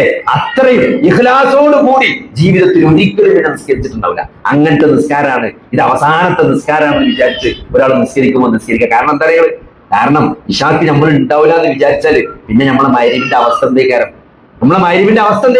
അതിന് നമ്മള് ആ സുജൂദൊക്കെ വല്ലാത്തൊരു സുജൂദായിരിക്കും. അതുകൊണ്ട് അല്ലാഹുവിന്റെ റസൂൽ പറഞ്ഞതാണ്, വിടവാങ്ങുന്നവന്റെ നമസ്കാരമാണ് നിങ്ങൾ നമസ്കരിക്കേണ്ടതെന്ന്. ഖുശൂ കിട്ടാതെ പരാതിപ്പെട്ട ആളോട് നബി പറഞ്ഞ മറുപടിയാണത്. ഖുശൂ എന്താ കിട്ടാത്ത ചോദിച്ചപ്പോ, ഖുശൂ കിട്ടണമെങ്കിൽ എന്ത് ചെയ്യാ? ഇതിന്റെ അവസാനത്തെ നിസ്കാരമാണ് വിചാരിച്ച് നിസ്കരിച്ചാൽ മതി. അപ്പോ ഒരു ഖുശൂ ഇല്ലാത്തവനും ഖുശൂ കിട്ടും. പിന്നെ മാത്രമല്ല സഹോദരങ്ങളെ, ഈ ഉമ്മത്തിൽ ആദ്യമായിട്ട് ഉയർത്തപ്പെടുക ഖുശൂ ആണ് എന്ന് അല്ലാഹുവിന്റെ റസൂൽ പറഞ്ഞിട്ടുണ്ട്. അതുകൊണ്ട് അത് ഉയർത്തപ്പെടാതെ നോക്കുക എന്നുള്ളത് അത് ആ നിസ്കരിക്കുമ്പോൾ മാത്രം കിട്ടേണ്ട ഒരു സാധനമല്ല ഖുശൂ എന്നാൽ. അത് ജീവിതത്തിൽ 24 മണിക്കൂറും നമുക്ക് കിട്ടേണ്ട ഒരു സാധനമാണ്. അത് കിട്ടണമെങ്കിൽ നമ്മൾ അല്ലാഹുവിൽ അചഞ്ചലമായ വിശ്വാസവും പരലോകത്തിൽ ദൃഢമായ ബോധ്യവുമാണ്. പരലോകത്ത് ദൃഢമായി വിശ്വസിക്കുന്നവരാണ്. ഈ മരണത്തിന് ശേഷം ഒരു ജീവിതമുണ്ട്. ഞാൻ ഉയർത്തെഴുന്നേൽപ്പിക്കപ്പെടും. ഞാൻ ചെയ്തത് സംസാരം അള്ളാഹു എനിക്ക് കാണിച്ചു തരുന്ന എന്റെ ചെറുതും വലുതുമായ സകല കർമ്മങ്ങളെയും അള്ളാഹു രേഖപ്പെടുത്തി വെക്കുന്നുണ്ടെന്ന് എന്റെ കൈകൾ സാക്ഷി പറയുന്ന, എന്റെ വായകൾക്ക് സീല് വെച്ച് എന്റെ കൈകൾ സംസാരിക്കുന്ന, എന്റെ കാലുകൾ സാക്ഷി പറയുന്ന, ഭൂമി അതിന്റെ വർത്തമാനങ്ങൾ വിളിച്ചു പറയുന്ന ഏറ്റവും അപകടം പിടിച്ച ഒരു ദിവസത്തെ വിചാരണക്ക് അള്ളാഹുവിന്റെ മുമ്പിൽ നിൽക്കേണ്ടി വരും എന്ന ഒരു ബോധത്തോടു കൂടി ആർക്കാണോ ജീവിക്കാൻ സാധിക്കുന്നത് അപ്പോഴാണ് ഖുശൂ ഉണ്ടാകുക. ഈ മരണത്തിന് ശേഷം ഉയർത്തെഴുന്നേൽപ്പിക്കപ്പെടും, ചോദ്യം ചെയ്യപ്പെടും. അള്ളാഹു നൽകിയ ഓരോ അനുഗ്രഹങ്ങളെ കുറിച്ചും അള്ളാഹു ചോദ്യം ചെയ്യും എന്ന ഒരു ബോധത്തോടു കൂടി നമുക്ക് ജീവിക്കാൻ സാധിക്കുമ്പോഴാണ് നമുക്ക് ജീവിതത്തിൽ ഖുശൂ ഉണ്ടാകുക. അപ്പോഴാണ് നിസ്കാരത്തിലും നന്നായിട്ട് ഖുശൂ ഉണ്ടാകുക. അതുകൊണ്ട് ആ നമസ്കാരത്തിന്റെ കാര്യത്തിൽ നമ്മൾ നന്നായിട്ട് ശ്രദ്ധിക്കേണ്ടതുണ്ട്. അതേപോലെ തന്നെ സഹോദരങ്ങളെ, നമ്മള് കൂട്ടുകാരെ തെരഞ്ഞെടുക്കുമ്പോൾ നല്ല കൂട്ടുകാരെ തെരഞ്ഞെടുക്കുക. ദുനിയാവിൽ നിന്നും നമ്മളെ മറപ്പിക്കുന്ന, ആഖിറത്തിനെ കുറിച്ച് മറപ്പിക്കുന്ന, ദുനിയാവിൻ്റെത് മാത്രം സംസാരിക്കുന്ന, ദുനിയാവിന്റെ കാര്യങ്ങൾ മാത്രം ചർച്ച ചെയ്യുന്ന കൂട്ടുകാരെ നമ്മൾ തെരഞ്ഞെടുക്കരുത്. ആഖിറത്തിന് വേണ്ടി മത്സരിക്കുന്ന, നിങ്ങൾ മത്സരിക്കേണ്ടത് ആഖിറത്തിന് വേണ്ടിയാണെന്നാണ്. ആഖിറത്തിന് വേണ്ടി മത്സരിക്കുന്ന കൂട്ടുകാരെ തെരഞ്ഞെടുക്കണം അല്ലെ? സ്വതക്കയുടെ കാര്യത്തിലാണെങ്കിലും എന്താണ്, ഇത്തക്കുന്നാർ വലൂ ബിശിഖി തംറ, കാരക്കയുടെ ഒരു ചുള കൊണ്ടാണെങ്കിലും നിങ്ങൾ നരകത്തെ കാക്കണം എന്ന് സഹാബത്തിനോട് നബി സല്ലല്ലാഹു അലൈഹി വസല്ലമ മിമ്പറിൽ കയറി പറഞ്ഞു. ആലോചിക്കുമ്പോ ഒരു കാരക്കയുടെ ചുള എന്ന് പറഞ്ഞാല് അത് കണ്ട ആൾക്കാർക്കേ മനസ്സിലാവുള്ളൂ. പണ്ടൊക്കെ ഇപ്പൊ നമുക്ക് എന്താ വെച്ചാല് നോമ്പറക്കാനൊക്കെ ഈത്തപ്പഴങ്ങൾ ഒന്നായിട്ട് കൊണ്ടേ കുട്ടുക ചെയ്യാം. പണ്ട് കാരക്ക ഉണ്ടാവും, അത് ഈ വയസ്സന്മാര് ഓരോ കത്തിയോണ്ട് ഇങ്ങനെ അത് 4 ചുളയും 8 ചുളയൊക്കെ ആക്കിയിട്ടാണ് പണ്ട് പണ്ടിക്ക് നോമ്പറക്കാൻ കൊടുത്തിനെ. അതൊക്കെ ഓർമ്മ ഉണ്ടാവും ചിലപ്പോ. അതിന്റെ ഒരു ചുള എന്ന് പറയുമ്പോ അതിന്റെ ഒരു പീസേക്കാരം, ഒരു കാരക്ക 4 പീസാക്കി എത്ര ഉണ്ടാവും? അതോ ഉണങ്ങിയ കാരക്കയാരോ അത് വെള്ളത്തിലിട്ട് പുതിർത്തേണ്ടി വരും ആദ്യം തിന്നണമെങ്കിൽ, അല്ലെങ്കിൽ പല്ല് പൊട്ടിപ്പോ. അങ്ങനത്തെ കാരക്ക 4 കഷ്ണാക്കി നോമ്പ് തുറന്ന കാലുണ്ടായിരുന്നു. നബി സല്ലല്ലാഹു അലൈഹി വസല്ലം സഹാബത്തിനോട് പറയാണ്, ഒരു കാരക്കയുടെ ചുളവുണ്ടെങ്കിലും നിങ്ങൾ നരകത്തെ കാക്കണം എന്ന് പറയുമ്പോൾ ആ നരകത്തിന്റെ ഗൗരവത്രങ്ങൾ ആലോചിച്ചു. അപ്പൊ അതുകൊണ്ട് സഹോദരങ്ങളെ, ഈ ജീവിതം എന്നത് എന്തിനാണ്? നരകത്തെ കാക്കാൻ വേണ്ടിയിട്ടുള്ളതാണ്. എന്തൊക്കെ നമുക്ക് ജീവിതത്തിലുണ്ടോ, നമ്മളെ നാവുണ്ട്, അതുകൊണ്ട് നമുക്ക് സംസാരിക്കാൻ പറ്റും അല്ലേ? അതുകൊണ്ട് ദീനിന്റെ കാര്യം അള്ളാഹിനെ പറ്റി പറഞ്ഞു കൊടുക്കുക, അള്ളാഹിന്റെ റസൂലിനെ പറ്റി പറഞ്ഞു കൊടുക്കുക, ഈ ദീനിനെ പറ്റി പറഞ്ഞു കൊടുക്കുക. അതുകൊണ്ട് അതേപോലെ നമുക്ക് എഴുതാൻ പറ്റുമോ? എഴുതാം. നമുക്കൊരു വോയിസ് ഇടാൻ പറ്റുമോ? ഒരാൾക്കിലെ ഒന്നും നമുക്ക് ചെയ്യാൻ പറ്റൂലെങ്കിൽ ഇപ്പൊ നമ്മുടെ 5 പൈസ അല്ല, പക്ഷെ നമ്മൾ പറഞ്ഞാൽ കേൾക്കണേ 1-2 മുതലാളിമാരുണ്ടെങ്കിൽ നമുക്ക് പറഞ്ഞു നോക്കാൻ ഒരു വോയിസ് നേരിട്ട് പോയി പറയാൻ വേണ്ടിയാണെങ്കിൽ ഇന്ന് വളരെ സുഖമാണ്. ഒരു വോയിസ് ഇട്ടാൽ മതി, ഒരു വോയിസ് ഇട്ടാൽ മതി. ഇന്നെ പ്രയാസമുള്ള ഒരു കുടുംബം ഇന്ന സ്ഥലത്തുണ്ട്, നിങ്ങളെ വീടിന്റെ കുറച്ച് അപ്പുറത്ത് പോയാൽ ഒരു കുടുംബം ഒരാളുണ്ട്, അയാൾ നല്ല പ്രയാസത്തിലാണ്, നിങ്ങൾ പറ്റുമെങ്കിൽ അയാളൊന്ന് സഹായിക്കണം എന്ന് നമുക്കൊരു വോയിസ് ഒരാൾക്ക് കൊടുക്കാൻ പറ്റൂലേ? എന്തൊക്കെ അള്ളാഹു നമുക്ക് നൽകിയിട്ടുണ്ടോ? എഴുതാൻ പറ്റുമോ? വരക്കാൻ പറ്റുമോ? നമുക്ക് എന്തൊക്കെ അള്ളാഹു നൽകിയ കഴിവുകളുണ്ടോ അതുകൊണ്ടൊക്കെ നമ്മൾ പോസിറ്റീവായിട്ട് അള്ളാഹുവിന്റെ ദീനിന് വേണ്ടി അള്ളാഹുവിന്റെ വജ്ഹ് ആലോചിച്ചുകൊണ്ട് നമ്മൾ സൽക്കർമ്മം ചെയ്യുമ്പോൾ സഹോദരനെ, അതാണ് ഈ ജീവിതത്തിന്റെ ലക്ഷ്യം. അള്ളാഹു നൽകിയ ഈ അനുഗ്രഹങ്ങൾക്ക് അങ്ങനെയാണ് നമ്മൾ നന്ദി കാണിക്കേണ്ടത് അല്ലെ?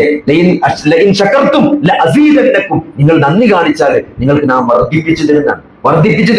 അതുകൊണ്ട് സഹോദരങ്ങളെ, ഈ ജീവിതം എന്നുള്ളത് അത് പരീക്ഷണമാണെന്ന് പറയുമ്പോൾ അതെന്താണ്? നമ്മൾ എപ്പോഴും ആലോചിക്കും, നമ്മളെ വാക്കുകളും പ്രവൃത്തികളും കർമ്മങ്ങളും ഒക്കെ നാളെ ഒന്നുകിൽ നമുക്ക് അനുകൂലമായിട്ട് വരും, അല്ലെങ്കിൽ നമുക്ക് പ്രതികൂലമായിട്ട് വരും. അങ്ങനെയാണ് കർമ്മങ്ങൾ വരുള്ളൂ. നമ്മൾ എന്ത് ചെയ്താലും, നമ്മളൊരു വാക്കാകട്ടെ, സംസാരമാകട്ടെ, എഴുത്താകട്ടെ, നമ്മളിപ്പോ ഒരു ഗൂഗിൾ പേ ചെയ്യണത് പോലും, നമ്മളിപ്പോ ഒരു സ്കാൻ ചെയ്തിട്ട് ഗൂഗിൾ പേ ചെയ്യുമ്പോൾ നമ്മൾ ആ പാസ്വേഡ് അടിക്കണ്ടല്ലോ, നമ്മുടെ ഫേസ് സ്കാൻ ചെയ്യണ്ടല്ലോ, ആ അടിക്കുന്നത് പോലും അത് നാളെ പരലോകത്ത് നമുക്ക് അനുകൂലമായിട്ടാണോ വരിക, നമുക്ക് എതിരായിട്ടാണോ വരിക?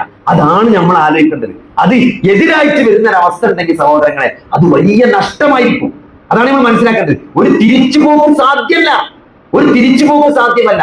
മഹാനായ ഉസ്മാൻ ബിൻ അഫ്ഫാൻ റളിയല്ലാഹു അൻഹു അദ്ദേഹം ഖബർ കാണുമ്പോൾ കരയുമെന്നാണ്. കരഞ്ഞാണ് അദ്ദേഹത്തിന്റെ താടി രോമങ്ങളിലൂടെ കണ്ണീരിങ്ങനെ ഉച്ചിട്ട് താഴേക്ക് വീഴുന്നതാണ്. സഹാബത്തിന് വലിയ അത്ഭുതമാണ്. കാരണം നബി സല്ലല്ലാഹു അലൈഹി വസല്ലമ ഖുർആൻ പറയുമ്പോൾ എന്ത് ചെയ്യും? നരകശിക്ഷയെ പറ്റി പറയുന്നുണ്ട്. പക്ഷെ അപ്പോഴും ഉസ്മാൻ റളിയല്ലാഹു കരയിലില്ല. പക്ഷെ ഖബർ കണ്ടാലും, ഖബറിനെ പറ്റി കേട്ടാലും, ഖബറിനെ പറ്റി എന്തെങ്കിലും നബി പറഞ്ഞാലും അപ്പോൾ ഉസ്മാൻ റളിയല്ലാഹു ഭയങ്കരമായിട്ട് കരയുന്നതാണ്. കണ്ണീരൊക്കെ താടിയിലൂടെ ഇങ്ങനെ ഒലിച്ചിറങ്ങുന്നതാണ്. സഹാബത്ത് ചോദിച്ചു ഉസ്മാൻ റളിയല്ലാഹു, എന്താണ് നരകത്തെ പറ്റി ഇപ്പോൾ പറയുമ്പോഴും ഇല്ലാത്തൊരു കരച്ചിൽ എന്താണ്? ഖബറിനെ പറ്റി പറയുമ്പോൾ താങ്കൾക്ക് ചോദിച്ചപ്പോ അദ്ദേഹം പറഞ്ഞൊരു മറുപടി ഇവർക്ക് മനസ്സിൽ കുത്തിവെക്കേണ്ട ഒരു മറുപടിയാണ്. അള്ളാഹുവിന്റെ റസൂൽ പറയുന്നത് ഞാൻ കേട്ടിട്ടുണ്ട്. എന്തറിയോ? ഖബർ എന്ന് പറഞ്ഞാല് പരലോകത്തെ ആദ്യത്തെ വീടാണ്. പരലോകത്ത് ഒരാൾക്ക് ചെന്ന് ചേരാനുള്ള ഫസ്റ്റ് വീടാണ് ഖബർ എന്നത്. അവിടെ ഒരാൾക്ക് എളുപ്പമാണെങ്കിൽ അവിടുന്ന് അങ്ങോട്ടൊക്കെ എളുപ്പം. ഒരാൾ ഖബറിൽ എളുപ്പം കിട്ടിയാൽ അവിടുന്ന് അങ്ങോട്ടൊക്കെ എളുപ്പമായിരിക്കും. ഒരാൾക്ക് ഖബറിൽ പ്രയാസമാണെങ്കിൽ അവിടുന്ന് അങ്ങോട്ടൊക്കെ പ്രയാസമായിരിക്കും. ശ്രദ്ധകള്, ഖബറിൽ നമ്മൾ കുറച്ച് കാലം കിടക്കേണ്ടി വരും. അപ്പൊ നിങ്ങൾ ആലോചിച്ച് നോക്കി, നമ്മളൊരു അവസ്ഥ, നമ്മുടെ സ്ഥിതി മോശമാണെങ്കിൽ നമുക്ക് യാതൊരു പ്രതീക്ഷ ഇല്ലാതെ പിന്നെ ആ ഖബറിൽ കിടക്കണം. ഒരു പ്രതീക്ഷ ഇല്ലാതെ ഒരു സുബ്ഹാനല്ലാഹ് ചെല്ലാൻ പറ്റൂല, ഒരു സുന്നത്ത് നിസ്കരിക്കാൻ പറ്റൂല, ജീവിതത്തിലേക്ക് ഒരു തിരിച്ചു പോകുന്നത് സാധ്യമല്ല. ഇനി എന്താണ് കാത്തിരിക്കുന്നത്? ഒരു കഠിനമായ വിചാരണം മാത്രമാണ് കാത്തിരിക്കുന്നത്. അള്ളാഹുവിന്റെ എന്തെങ്കിലും ഔദാര്യം കിട്ടി സ്വർഗത്തിൽ പോയെങ്കിൽ മാത്രമേ ഈ ഒരു പ്രതീക്ഷ ഉള്ളൂല്ലേ ഒരു കാഴ്ചപ്പാടോടുകൂടി ആ കുറെ ദീർഘമായ ഒരു കാലഘട്ടം ആ ഖബറിൽ ലോക്കായിട്ട് കിടക്കേണ്ട ഒരു അവസ്ഥ ആലോചിച്ചു. അതുകൊണ്ടാണ് ഉസ്മാൻ ബിൻ അഫ്ഫാൻ റളിയല്ലാഹു കരഞ്ഞത് എന്നാണ്. അതുകൊണ്ടാണ് കരഞ്ഞത് കേട്ടോ. ആ കരഞ്ഞത് വെറും കരച്ചിന് മാത്രമല്ല, ആ കരഞ്ഞത് അദ്ദേഹത്തെ സൽക്കർമ്മങ്ങൾ ചെയ്യാൻ പ്രേരിപ്പിച്ചു എന്നുള്ളതാണ് അല്ലെ? മസ്ജിദുൻ നബവിയില്, മദീനയിലെ പള്ളിയില് സഹാബത്തിന് സ്ഥലമില്ല അല്ലെ?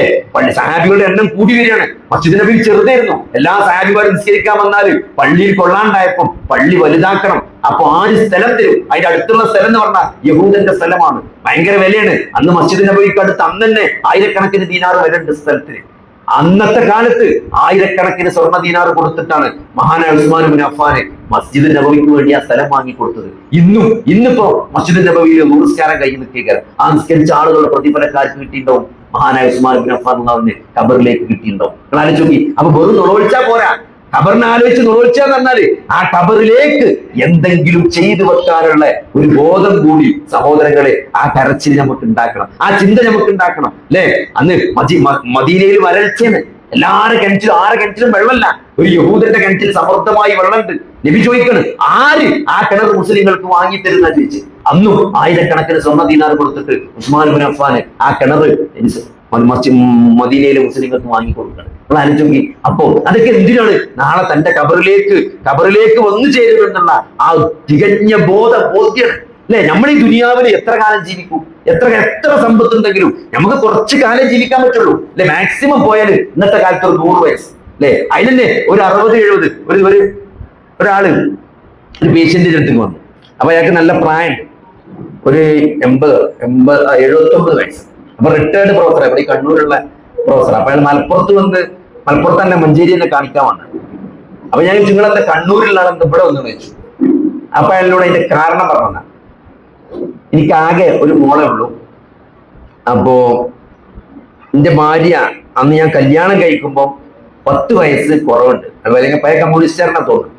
അപ്പൊ 10 വയസ്സ് കുറവുള്ള പെണ്ണിനെ കല്യാണം കഴിക്കാൻ മൂപ്പർക്ക് യാതൊരു താല്പര്യമില്ല. ശരിയല്ല എന്ന് മൂപ്പരെ വിചാരിച്ചു. അപ്പൊ കാരണവന്മാരൊക്കെ എന്നോട് പറഞ്ഞു, ഇതിന്റെ ഒരു സുഖം എനിക്ക് എപ്പോഴാണ് കിട്ടിയ വയസ്സാവുമ്പോഴാണ്. ഈ പ്രായമായി എനിക്ക് കൊടക്കടക്കായി കഴിഞ്ഞാൽ, അസുഖമൊക്കെ വന്നു കഴിഞ്ഞാൽ എന്നെ നോക്കാനൊരാളുണ്ടാവും എന്ന് പറഞ്ഞിട്ട് എന്നെ കൊണ്ട് കല്യാണം കഴിപ്പിച്ചതാണ് അന്ന് കാരണവന്മാര്. ഇന്നിപ്പോ എന്താ ഉണ്ടായെന്ന് വെച്ചാല് ഭാര്യക്ക് സ്ട്രോക്കാണ്. ഭാര്യനെ ഇപ്പൊ മൂപ്പരാണ് കൊണ്ടിറക്കുന്നത്. അപ്പൊ ആകെ ഒരു മോളുള്ളത്. ആ മോള് മഞ്ചേരി ഭാഗത്തേക്കാണ് കെട്ടിച്ചത്. അപ്പൊ അതുകൊണ്ട് ഇപ്പോ ഇവിടെ വീടൊക്കെ പൂട്ടി മൂപ്പര് അവിടെ മോളെടുത്ത് വന്ന് നിൽക്കുകയാണ് ഭാര്യനെ നോക്കിയിട്ട്. ഇവിടെ മൂപ്പരിനോട് പറയാണ്, നിങ്ങളെ പ്രവാചകൻ പറഞ്ഞിട്ടുണ്ടല്ലോ, ഹിന്ദുട്ടാള്, നിങ്ങളെ പ്രവാചകൻ പറഞ്ഞിട്ടുണ്ടല്ലോ 60-70 ഒരാളുടെ ആയുസ്. എനിക്കിപ്പോ അങ്ങനെ തോന്നുന്നത് ഈ 70ന്റെ മേലൊക്കെ ജീവിക്കുന്നതിൽ വലിയ കാര്യമൊന്നുമില്ല. മൂപ്പരുടെ ആറ്റിറ്റ്യൂഡാണ്. അപ്പൊ ഞാൻ നിങ്ങൾക്ക് ഒരു കുട്ടിയല്ലേ ഉള്ളൂ, അപ്പൊ എന്താ കുട്ടികൾ കുറഞ്ഞു പോയത് ചോദിച്ചു. മൂപ്പര് റിട്ടയർഡ് പ്രൊഫസറാണ്, നല്ല പെൻഷൻ കിട്ടുന്നുണ്ട്. ഈ 70 വയസ്സ് ഈ കിട്ടുന്ന പെൻഷനൊന്നും എനിക്കൊരു ഉപകാരമൊന്നുമില്ല. ഞാൻ മക്കൾക്ക് കൊടുക്കുന്നല്ലാണ്, എനിക്കപ്പോ ആ പെൻഷൻ കൊണ്ട് എന്താ കാര്യം? അപ്പൊ ഇവിടെ ഈ ഏറ്റവും കൂടുതൽ ജീവിത നിലവാരമുള്ള, ഏറ്റവും കൂടുതൽ ആയുസ്സുള്ള രാജ്യങ്ങളാണ് സിംഗപ്പൂരും ജപ്പാനൊക്കെ. അവിടെയൊക്കെ പോയാൽ 75-80 വയസ്സ് കഴിഞ്ഞാൽ പിന്നെ ആൾക്കാർ വീൽ ചെയർമലാണ്. സംഭവം ജീവിക്കുന്നുണ്ടെങ്കിലും വീൽ ചെയർമലും വൃദ്ധസദനങ്ങളിലൊക്കെയാണ് ജീവിക്കുന്നത് കുറെ കാലം. അപ്പൊ അതുകൊണ്ട് സഹോദരങ്ങളെ, ജീവിക്കുക എന്ന് പറഞ്ഞാൽ എന്താ? അത് അള്ളാഹുവിന്റെ റസൂൽ സല്ലല്ലാഹു അലൈഹി വസല്ലമ നമ്മൾ കൃത്യമായിട്ട് ജീവിതത്തിന്റെ ലക്ഷ്യം പഠിപ്പിച്ചത്. അപ്പൊ നമ്മൾ കുറെ കാലം ജീവിച്ചാലും അത് മാക്സിമം ഈ പറഞ്ഞ മാതിരി 90-100 ഒരാൾക്ക് പറ്റുള്ളൂ. അതിൽ തന്നെ നമുക്ക് ഒരു എന്താ പറയുക, ആസ്വദിച്ച് എത്ര കാലം ജീവിക്കാൻ പറ്റും എന്നുള്ളത് ഒരു ഡിബേറ്റബിൾ ക്വസ്റ്റ്യൻ ആണ്. അപ്പൊ ഞാൻ പറഞ്ഞു തരുന്നത് എന്താ വെച്ചാല്, ഒരു പരിധിയിൽ കൂടി നമുക്ക് ദുനിയാവ് ഒരു പരിധിയിൽ കൂടുതൽ കിട്ടിയത് കൊണ്ട് പ്രത്യേകിച്ച് കാര്യമില്ല എന്നുള്ളതാണ്. കാരണം രാവിലെ ഇപ്പൊ എന്തായാലും നിങ്ങൾക്ക് എന്താ തിന്നാൻ പറ്റുക? 1 ദോശ 2 ദോശ. പൈസ എന്ത് വിചാരിച്ചാൽ ഇപ്പൊ 10 ദോശ തിന്നാൻ പറ്റുമോ? അല്ലെങ്കിൽ രാവിലെ തന്നെ മന്തി തിന്നാൻ പറ്റുമോ? നമുക്ക് തിന്നണീന് എന്തൊരു ഒരു കണക്കില്ല. പ്രത്യേകിച്ച് പൈസ ഉള്ളവർക്ക് പ്രഷറും ഷുഗറൊക്കെ ഉണ്ടാവും, തീറ്റ തിന്നാൻ പറ്റാത്ത സ്ഥിതിയാണുള്ളത്. പിന്നെ ഡ്രസ്സ് ഇപ്പൊ നിങ്ങൾക്ക് എന്തോ 1 കുപ്പായല്ല, ഒരു ദിവസം 3-4 കുപ്പായൊക്കെ മാറ്റിയിടാ. അതിലേറെ ഇടണമെങ്കിലും മെനക്കെടല്ലേ പതി? ഓരോ മണിക്കൂർ ഓരോ കുപ്പായിടണമെങ്കിൽ നമ്മൾ മെനക്കെടേണ്ട പതി. അപ്പൊ ഇത് എത്ര കിട്ടിയാലും ഇതിനൊക്കെ ഒരു പരിധി ഉണ്ട്. ഈ സോഫ്റ്റ്വെയർ കമ്പനി ആദ്യം തുടങ്ങിയ അമേരിക്കയിൽ വലിയ പൈസക്കാരുണ്ട്. ഇവിടെയൊക്കെ സോഫ്റ്റ്വെയർ ഉണ്ട്. ഇതിന്റെ തുടക്ക കാലത്ത് ഈ വലിയ കമ്പ്യൂട്ടറൊക്കെ എന്ന് പറഞ്ഞാൽ ഇപ്പോഴല്ലേ ചെറുതായിട്ട്. പണ്ട് ഒരു കമ്പ്യൂട്ടർ എന്ന് പറഞ്ഞാൽ ഒരു റൂമിലൊക്കെ നിൽക്കുന്ന കാലുണ്ട്. ഒരു റൂം മൊത്തം ഒരു കമ്പ്യൂട്ടറിന്റെ സാധനങ്ങളുള്ള വലിയ കമ്പ്യൂട്ടറുള്ള ഒരു കാലുണ്ടായിരുന്നു 1960-കളിലൊക്കെ. അപ്പൊ അതിന്റെയൊക്കെ തുടക്ക കാലത്ത് ഈ സോഫ്റ്റ്വെയർ കാര്യങ്ങളിലൊക്കെ വളരെ പഠനം നടത്തിയൊക്കെ സ്വന്തമായി തുടങ്ങിയ വലിയൊരു പൈസക്കാരുണ്ട്. അപ്പൊ അദ്ദേഹം സ്വന്തം ജോലി കഴിഞ്ഞ് വന്ന് രാത്രിയാണ് മൂപ്പര് ഈ റിസർച്ചും പഠനമൊക്കെ നടത്തുക. അപ്പൊ കുടുംബജീവിതം നഷ്ടപ്പെടാതിരിക്കാൻ മൂപ്പര് എന്താ ചെയ്ത് വെച്ചാൽ, മൂപ്പര് മഗ്‌രിബിന് പെരീക്കരും, വൈകുന്നേരം പെരീക്കുന്നിട്ട് കുട്ടികളെയും പെണ്ണുങ്ങളെയും ഇപ്പം ഭക്ഷണം കഴിക്കും. അത് കഴിഞ്ഞിട്ടാണ് മൂപ്പര് ഈ റിസർച്ചിന് പോകുന്നത്. അങ്ങനെ തുടങ്ങി അങ്ങനെ കഷ്ടപ്പെട്ട് മൂപ്പര് കമ്പനി ഉണ്ടാക്കി. അത് വലിയ ലാഭകരമായി. അങ്ങനെ എന്തോ ആയിരക്കണക്കിന് $1 മില്യൺ കമ്പനി വിറ്റു. ജീവിതത്തിന്റെ ഘട്ടത്തിലെ മൂപ്പര് വിറ്റ് ഒഴിവാക്കി. ഇന്നിപ്പോ ആ കമ്പനി ഭയങ്കര ആസ്തിയുള്ള ലോകത്തിൽ വലിയ കമ്പനികളിൽ ഒന്നാണ്. അപ്പൊ മൂപ്പരോട് ഇന്റർവ്യൂവിൽ ഒരാൾ ചോദിക്കണം, എന്നിട്ട് അന്ന് ആ കമ്പനി വിറ്റത് നഷ്ടമായി എന്ന് തോന്നുന്നില്ലായിരുന്നു. കാരണം ഇന്നിപ്പോ ആ കമ്പനി നമ്മളൊരു ഇവിടെ പീടിയുണ്ട്, നിങ്ങൾ എന്ത് ചെയ്തു? നിങ്ങള് കുറച്ച് കഴിഞ്ഞപ്പോൾ നല്ല ലാഭത്തിൽ, നിങ്ങൾക്ക് അന്നത്തെ കാലത്ത് നല്ല ലാഭം കിട്ടിയപ്പോൾ നിങ്ങൾ കൊടുത്തു. പിന്നെ 15 കൊല്ലം കഴിഞ്ഞപ്പോ അതിന് ഭയങ്കര വിലയാണ്, ഭയങ്കര വലിയ സംഭവമായി. അപ്പൊ ആൾക്കാർ ചോദിക്കണം, നിങ്ങൾക്ക് അതൊരു നഷ്ടമായി തോന്നില്ല. അതിന് മൂപ്പര് കൊടുത്ത മറുപടി എന്താ പറയുന്നത്? അന്ന് വിറ്റ് കിട്ടിയ പൈസ എപ്പോഴും ബാങ്ക് കിടക്കുന്നുണ്ട്. എന്റെ ഒരു 10 തലമുറ ജീവിച്ചു തീർന്നാലും ആ പൈസ തീരൂല. പിന്നെ ഇപ്പൊ ഞാനിപ്പോ അതിലേറെ പൈസ ഇട്ടിപ്പോ എന്താ കാര്യം എന്നാ ചോദിച്ചത്. അപ്പൊ അങ്ങനെ ദുനിയാവിന്റെ അവസ്ഥ എന്ന് പറഞ്ഞാൽ അതാണ്. പക്ഷെ ആദമിന്റെ മകന്റെ സ്വഭാവം എന്ന് പറഞ്ഞാല് നമ്മള് ഒന്ന് കൊടുത്താൽ പിന്നെയും കിട്ടണം എന്നുള്ളതാണ് അല്ലെ. ഒരു സ്വർണത്തിന്റെ മല ആദമിന്റെ മകന് കാണിച്ചു കൊടുത്താല് അതുകൊണ്ട് തൃപ്തിയാവില്ല എന്നാണ്. അടുത്ത മല എവിടെ എന്നാ ചോദിക്കുക. അടുത്ത മല അല്ലെ. ഒരു കഥയിലുണ്ട്, രാജാവ് ഒരു നാട്ടിൽ വന്നിട്ട് ഇവിടെ ഏറ്റവും നന്നായി മനസമാധാനത്തോടു കൂടി ജീവിക്കുന്ന ആളാരാ ചോദിക്കും. അപ്പൊ ഒരാളെ കാണിച്ചു കൊടുക്കുന്നതാണ്, ഇയാളാണ് ഈ നാട്ടിലെ ഏറ്റവും സമാധാനം ഉള്ള ആള്. അയാളെ സമാധാനം ഞാൻ കളയണ കാണിച്ചു തരാം. എന്നിട്ട് അയാളെ പെരന്റെ മുമ്പിൽ കൊണ്ടേക്കാണ്ട് 99 സ്വർണ്ണ നാണയുള്ള ഒരു കിഴി കൊണ്ടേക്കും. അങ്ങനെ മൂപ്പര് രാവിലെ ഇറങ്ങുമ്പോ ഒരു കിഴി 99 സ്വർണ്ണ നാണയം തുറന്ന വെച്ചേക്കാണ്, അടച്ചേക്കല്ല, തുറന്ന വെച്ചേക്കാണ്. അങ്ങനെ മൂപ്പര് കിട്ടിയ മൂപ്പര് ഇതിന്റെ കൺഫ്യൂഷൻ, ഒന്ന് ആരെടുത്ത്, ഇതിപ്പോ ഒന്ന് ആരെടുത്തണല്ലോ, അപ്പൊ ആർക്കും അറിയാലോ ഇപ്പൊ. അങ്ങനെ മൂപ്പര് ഉറക്കല്ലാതെ ആ ഒന്ന് ആരെടുത്തെന്ന് ആലോചിച്ചിട്ട് അങ്ങനെ ഒരാഴ്ച വന്നിട്ട് രാജാവ് വന്നിട്ട് എന്തായി അയാൾ പുറക്കല്ലാതെ നടക്കണം, ആ ഒന്ന് ആരെടുത്ത് വിചാരിച്ചിട്ട്. ഇതാണ് മനുഷ്യന്റെ ഒരു അവസ്ഥ. അപ്പൊ അതുകൊണ്ട് സഹോദരങ്ങൾ, ദുനിയാവിന്റെ പിന്നാലെ നമ്മൾ എന്ത് ചെയ്തു, ഒരു പരിധിയിൽ കൂടുതൽ പോകാൻ പാടില്ല. ദുനിയാവ് എന്തിനുള്ളതാണ് നമ്മൾ കൃത്യമായിട്ട് മനസ്സിലാക്കണം. ദുനിയാവ് ആഖിറത്തിനുള്ളതാണ്, ആഖിറത്ത് നേടാനുള്ളതാണ് എന്ത് ദുനിയാവ് എന്നത്. നിങ്ങൾ ഒരു എന്താണ്, നിങ്ങളൊരു വഴിയാത്രക്കാരനെ പോലെ ആകണം എന്നാണ് ഇബ്നു ഖുർആൻ വിശ്വാസം പറഞ്ഞായിട്ട് പറഞ്ഞത്. നമ്മളൊരു യാത്രയിൽ ഇങ്ങനെ ഇറങ്ങുമ്പോൾ ബൈക്കൊന്ന് ചായ പിടിച്ചാൻ ഇറങ്ങൂലേ, ആ ചായ പിടിക്കാൻ ഇറങ്ങുമ്പോൾ ആ സ്ഥലത്തോട് നമുക്ക് എത്ര ബന്ധം ഉണ്ടാവും. ആ ചായ പിടി കഴിഞ്ഞാൽ നമ്മളവിടുന്ന് പോലെ, അല്ലാതെ അവിടെ ഇപ്പൊ എന്ത് കാര്യമുണ്ടോ. അല്ലെങ്കിൽ ഒരു സ്ഥലത്തേക്ക് തിരുവനന്തപുരത്തേക്ക് നമ്മൾ പേപ്പർ ശരിയാക്കാൻ വേണ്ടി പോയി, അപ്പോ അന്ന് നടന്നില്ല വിചാരിച്ച നാളെ അവിടെ ക്ലർക്ക് വരുള്ളൂ ഓഫീസിൽ, നാളെയും കൂടി നിന്നാലേ പേപ്പർ ശരിയാവുള്ളൂ എന്ന് പറഞ്ഞാൽ നമ്മൾ അവിടെ ഏറ്റവും കുറഞ്ഞ പൈസക്കൂടെ റൂം ഇട്ട് നോക്കും. കാരണം എന്താ വെച്ചാൽ നമുക്കൊന്ന് ഒന്ന് രണ്ടും നിർവഹിച്ചാൽ മതി അല്ലേ, നമുക്ക് അങ്ങനെ കിടന്നുറങ്ങണമെന്ന് വരെ ഉണ്ടാവില്ല. അതുപോലെ മുസാഫർ ഖാനിയിലോ അല്ലെങ്കിൽ എവിടെയെങ്കിലും ചെറിയ പൈസക്ക് ലോഡ്ജ് കിട്ടുക, അവിടെ പോയിട്ട് റൂം എടുത്ത് ഇവിടെ നിൽക്കും. ആ റൂമിനോട് നമുക്ക് എത്ര ബന്ധം ഉണ്ടാവും. അതേപോലെയാകണം ദുനിയാവ് എന്നാണ്. അപ്പൊ അതുകൊണ്ട് അത് അള്ളാന്റെ റസൂൽ പഠിപ്പിച്ചതാണ്. അള്ളാഹുവിന്റെ റസൂൽ ദരിദ്രനായിരുന്നു അല്ലെ. ദുനിയാവിന് എന്തെങ്കിലും ഒരു വിലയുണ്ടെങ്കിൽ അള്ളാഹുവിന്റെ റസൂല് പണക്കാരനാകുമായിരുന്നു, അള്ളാഹുവിന്റെ റസൂല് റിച്ച് ആകുമായിരുന്നു, അള്ളാഹുവിന്റെ റസൂലിന് ദുനിയാവ് കൊടുക്കുമായിരുന്നു. പക്ഷേ ഈത്തപ്പനയുടെ പരുത്ത ഓലയിൽ കിടന്നുറങ്ങിയ അല്ലെ നബിന്റെ പുറം നോക്കിയിട്ട് സാഹബത്ത് ചോദിക്കാണ്, ഇങ്ങനെ ഉറങ്ങി നീച്ചപ്പോ ഈത്തപ്പനന്റെ പാട് മൊത്തം അല്ലെ, പണ്ടത്തെ കാലത്ത് നമുക്ക് ആ പായിലൊക്കെ കിടന്ന് നീച്ചുമ്പോ അങ്ങനെ കാണാം, ആ പായിന്റെ മൊത്തം അടയാളം നമ്മളെ പുറത്തുണ്ടാവും. നമ്മളെ നാട്ടിലെ പായ സോഫ്റ്റ് പായാണ്, ഈത്തപ്പനന്റെ പായ തന്നെ കുറച്ചുകൂടി റഫ് പായാണ്. അപ്പൊ ആ പാട് കണ്ടിട്ട് സാഹബത്ത് ചോദിച്ചു, നല്ലൊരു കടക്കുണ്ടാക്കി തരട്ടെയാണ്, ഞാൻ ഈ ദുനിയാവ് എന്ത് ബന്ധമാണെന്നാ ചോദിച്ചത്.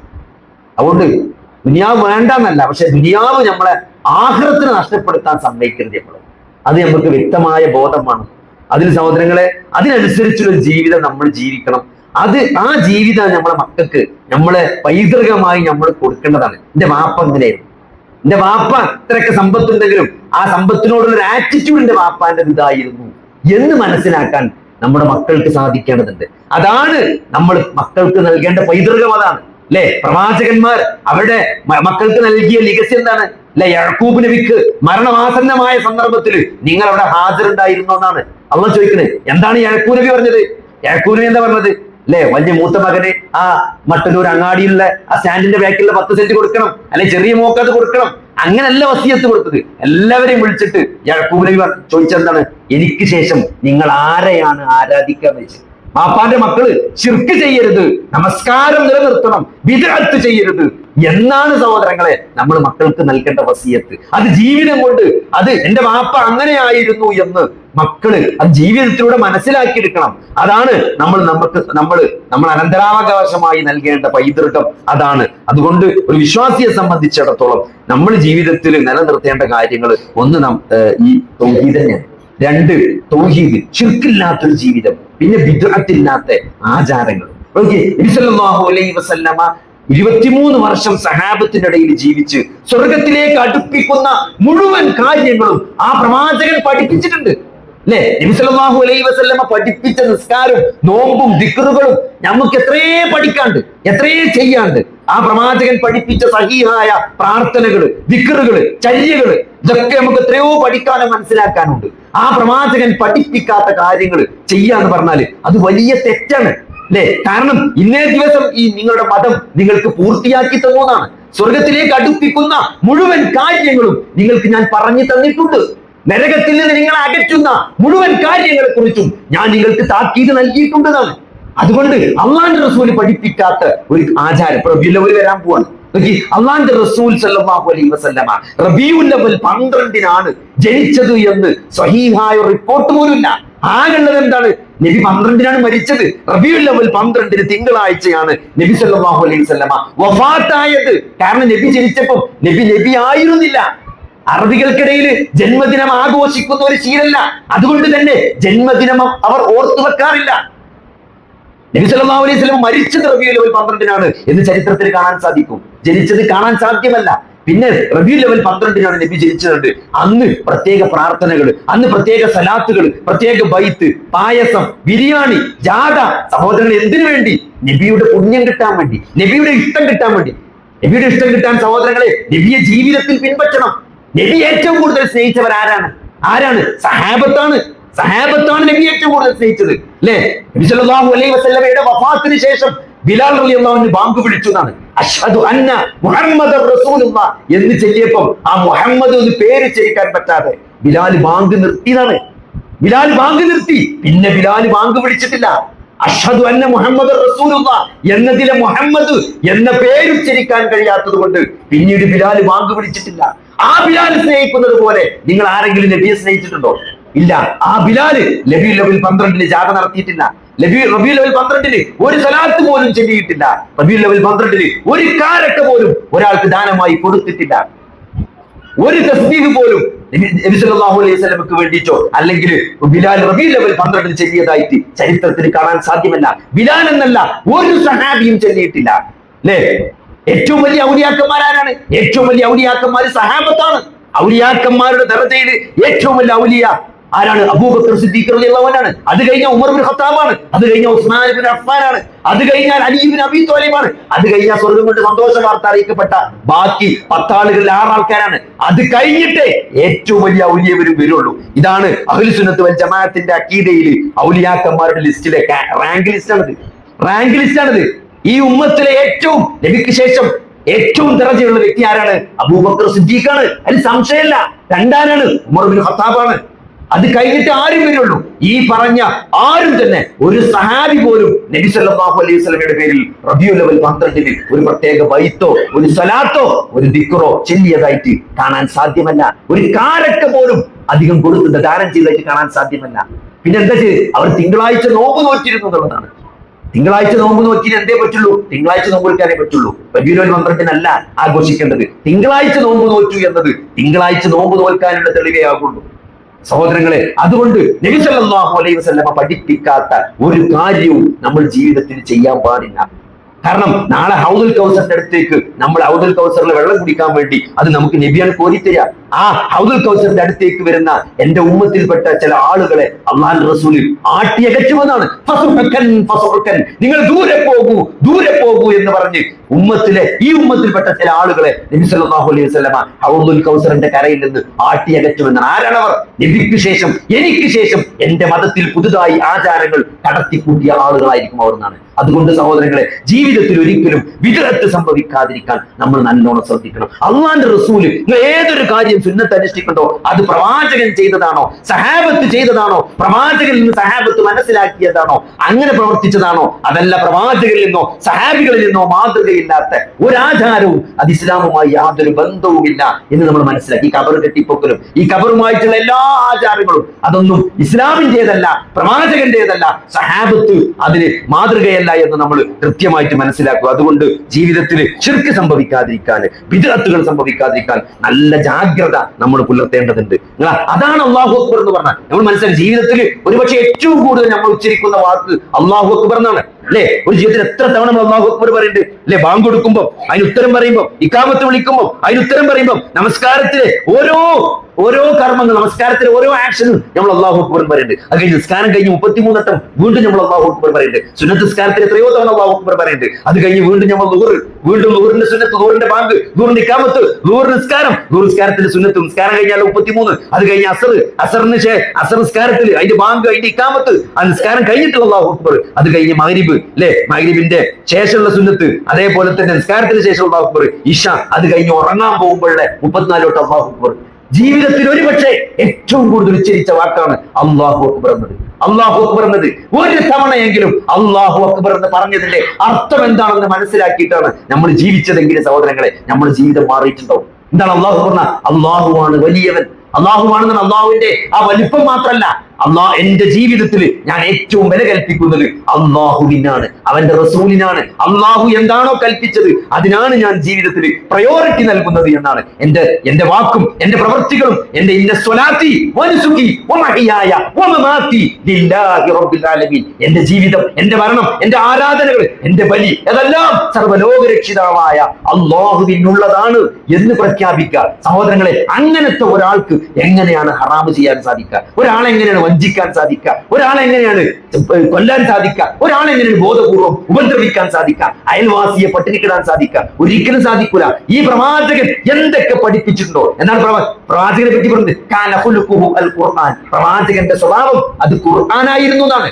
അല്ലെ, ഖുർആൻ എന്തൊക്കെ കൽപ്പിച്ചോ അതൊക്കെ കൽപ്പിച്ച ഒരു പ്രവാചകൻ, അതൊക്കെ ജീവിതത്തിൽ അനുഷ്ഠിച്ച ഒരു പ്രവാചകൻ. ഖുർആൻ എന്തൊക്കെ വിരോധിച്ചോ അതെല്ലാം വിരോധിച്ച ഒരു പ്രവാചകൻ, അതിൽ നിന്നാം മാറി നിന്ന ഒരു പ്രവാചകൻ. ഖുർആൻ എന്തൊക്കെ നല്ല സ്വഭാവങ്ങളായിട്ട് പഠിപ്പിച്ചോ അതൊക്കെ ജീവിതത്തിൽ കൊണ്ടു നടന്ന, ഉത്തമമായ മാതൃക കാണിച്ച, സഹാബത്തിന് മുമ്പിൽ അങ്ങനെ ഒരു ജീവിതം കാഴ്ചവെച്ച ഒരു പ്രവാചകൻ. ആ പ്രവാചകന്റെ സ്വഭാവമായിരുന്നു ഖുർആൻ എന്നാണ് ആയിഷ റളിയല്ലാഹു അൻഹ പറഞ്ഞത്. ആ ഖുർആൻ വള്ളി പുള്ളി മാറ്റമില്ലാതെ 1400 വർഷം കഴിഞ്ഞിട്ട് അത് അതേപോലെ നമ്മുടെ മുമ്പിൽ ജീവസുറ്റതായി നിലനിൽക്കുമ്പോൾ സഹോദരങ്ങളെ, ആ ഖുർആൻ പഠിക്കാനും മനസ്സിലാക്കാനും അതനുസരിച്ച് ജീവിക്കാനും ജീവിതം കൊണ്ട് ആ ഖുർആനെ പ്രബോധനം ചെയ്യാനും ബാധ്യതയുള്ളവരാണ് നമ്മൾ. കാരണം നമ്മൾ മുസ്ലിങ്ങളാണ്. മുസ്ലിമീൻ, അള്ളാഹു നിങ്ങളെ മുസ്ലിങ്ങൾ എന്ന പേരിട്ടിരിക്കുന്നു. എന്തുകൊണ്ട്? അള്ളാഹുവിനോടും റസൂലിനോടും അനുസരണയുള്ളവനായതുകൊണ്ട്, വിധേയത്വമുള്ളവനായതുകൊണ്ട്. അള്ളാഹു റസൂൽ എന്ത് പഠിപ്പിച്ചോ അതാണ് എന്റെ മതം. അല്ലെ, എനിക്കത് പറ്റൂല, നമ്മളെ ഹറാമിലേക്ക് അല്ലെ എന്നെ പരിപാടിക്ക് വിളിക്കും, എനിക്കതിന് പറ്റൂല, കാരണം ഞാനൊരു മുസ്ലിമാണ്. എനിക്ക് ബാഗുമായിട്ട് പലിശയായിട്ട് ഇടപെടാൻ സാധ്യമല്ല, കാരണം ഞാനൊരു മുസ്ലിമാണ്. എനിക്ക് എന്റെ കുട്ടികൾ അങ്ങനത്തെ ഒരു ഡ്രസ്സ് ഇട്ട് ഈ കരിയിൽ പുറത്തിറങ്ങൂല. കാരണം എന്താണ്? അത് ഇസ്ലാമിന്റെ ഡ്രസ്സല്ല. അല്ലെ, ഈ ടൈറ്റ് ജീൻസും ടീഷർട്ടും ഇട്ടിട്ട് അതിന്റെ മേലെ ഒരു മഫ്ത കുത്തിയാൽ അതെങ്ങനെയാണ് സഹോദരങ്ങളെ ഇസ്ലാമാക്കുക? ഏത് തോന്നിയാസത്തിന് ഡ്രസ് ഇട്ടിട്ടും അതിന്റെ മേലെ തലമറച്ചാലും മുസ്ലിം ആവില്ല. ഇസ്ലാമിന്റെ വസ്ത്രദാനത്തിന് അതിനൊരു ചിട്ടയുണ്ട്, ഒരു രീതിയുണ്ട്. അല്ലെ, ആണുങ്ങളുടെ പോലെ വസ്ത്രം ധരിക്കാൻ ഒരു മുസ്ലിം പെണ്ണിന് സാധ്യമല്ല. അതൊരു ടൈറ്റ് ജീൻസും ടീഷർട്ടും ഒരു ഇസ്ലാമിക വസ്ത്രമല്ല സഹോദരങ്ങളെ. അതിന്റെ മേലെ എത്ര വലിയ മഫ്ത കുത്തിയാലും അത് ഇസ്ലാമിക ഡ്രസ് ആവില്ല. അപ്പൊ അതുകൊണ്ട് അങ്ങനത്തെ ഒരു കുട്ടി എന്റെ വീട്ടിൽ നിന്ന് പുറത്തിറങ്ങാൻ പറ്റൂല. കാരണം അത് ഇസ്ലാമികമല്ല. അത് മുഹമ്മദ് എന്ന പേര് കൊണ്ടല്ല, ഫാത്തിമ എന്ന പേര് കൊണ്ടല്ല, ഖദീജ എന്ന പേര് കൊണ്ടല്ല, അല്ലെങ്കിൽ മുഹമ്മദിനും ഫാത്തിമാക്കും ജനിച്ച കുട്ടി എന്നത് കൊണ്ടല്ല. അള്ളാഹുവിനോടും റസൂലിനോടും അനുസരണയുണ്ടോ, വിധേയത്വമുണ്ടോ, ആ അള്ളാഹുവിനെയും റസൂലിനെയും അനുസരിക്കുന്നുണ്ടോ, ജീവിതത്തിൽ എന്തിനേക്കാളും വില നൽകുന്നത് അള്ളാഹുവിന്റെയും റസൂലിന്റെയും കൽപ്പനക്കാണോ, അതാണ് അല്ലാഹു അക്ബർ എന്ന നിലപാട്. അത് നമുക്കുണ്ടോ സഹോദരങ്ങളെ? എങ്കിലും നമ്മൾ വിജയിക്കും. അത് ഉണ്ടാക്കാനുള്ള മാർഗമാണ് ഈ 5 നേരത്തെ നമസ്കാരങ്ങളും, ഈ ഇബാദത്തുകളും, ഈ ദിക്റുകളും, ഈ ഖുർആൻ പാരായണയും, ഈ എല്ലാ കാര്യങ്ങളും അതിലേക്ക് നമ്മളെ കൊണ്ടുപോകുന്ന കാര്യങ്ങളാണ്. അതുകൊണ്ട് ആഖിറത്ത് അതാണ് എന്നും ബാക്കിയാകാൻ. ആഖിറത്തുമാണ് എന്നും നിലനിൽക്കുന്നത്, എന്നും ബാക്കിയാകുന്നത് ആഖിറത്താണ് എന്ന ബോധത്തോടു കൂടി നമ്മൾ ദുനിയാവിൽ ജീവിക്കുക. അല്ലാഹു സുബ്ഹാനഹു വ തആല നമുക്ക് അതിനുള്ള തൗഫീഖ് നൽകുമാറാകട്ടെ. യാ അയ്യുഹല്ലദീന ആമനു തഖുല്ലാഹ വൽ തൻദുർ നഫ്സൻ മാ ഖദ്ദമത് ലിഗദിൻ വത്തഖുല്ലാഹ്, നിങ്ങൾ അല്ലാഹുവിനെ സൂക്ഷിക്കണം. വിശുദ്ധ ഖുർആനിൽ എന്താണ്? സത്യവിശ്വാസികളെ, നിങ്ങൾ അല്ലാഹുവിനെ സൂക്ഷിക്കണം. നിങ്ങളെ നാളേക്ക് വേണ്ടി എന്താണ് നിങ്ങൾ ഒരുക്കി വെച്ചിട്ടുള്ളത് എന്നാണ് അല്ലാഹു സുബ്ഹാനഹു വ തആല ചോദിക്കുന്നത്. നാളേക്ക് വേണ്ടി എന്താണ്? നാളെ എന്നത് ഒരു യാഥാർത്ഥ്യമാണ്. അല്ലെ, നാളെ എന്നത് ഇപ്പൊ നാളെ തിങ്കളാഴ്ചയാണ്, നാളെ ജോലിക്ക് പോകണം. നമ്മുടെ മനസ്സിൽ അത്രയും രൂഢമൂലമായ സംഗതിയാണ്. നാളെ തിങ്കളാഴ്ചയാണ്, ആർക്കാ സംശയമുള്ളത്? ഒരു സംശയമില്ല. നാളെ തിങ്കളാഴ്ചയാണ്, നാളെ ഞായറാഴ്ചയാണ്, നാളെ തിങ്കളാഴ്ചയാണ്. അപ്പൊ നാളേക്ക് വേണ്ടി നിങ്ങൾ എന്താണ് തയ്യാറാക്കി വെച്ചിട്ടുള്ളത് എന്ന അള്ളാഹുവിന്റെ ചോദ്യമുണ്ട്. അത് വല്ലാത്തൊരു ചോദ്യം. ആ നാളെ എന്ന് പറയുന്ന സഹോദരങ്ങളെ, അത് മരണത്തിന് ശേഷമുള്ള മരണാനന്തര ജീവിതമാണ്. അല്ലെ, ഏത് സമയവും ഏത് സന്ദർഭത്തിലും എപ്പോഴാണ് ഈ ജീവിതം അവസാനിക്കുക? അത് ഒരുപക്ഷെ നടത്തത്തിലാകാം, ഇരുത്തത്തിലാകാം, ഉറക്കത്തിലാകാം. ഒരാൾക്കും അയാളുടെ ആയുസ് എത്ര കാലം ഇവിടെ ബാക്കിയാകുന്നു ഒരാൾക്കും തന്നെ പറയാൻ സാധ്യമല്ല. അതുകൊണ്ട് ആ നാളെ എല്ലാവർക്കും ഉറപ്പുള്ള മരണം എന്ന ഏറ്റവും ഉറപ്പുള്ള കാര്യം.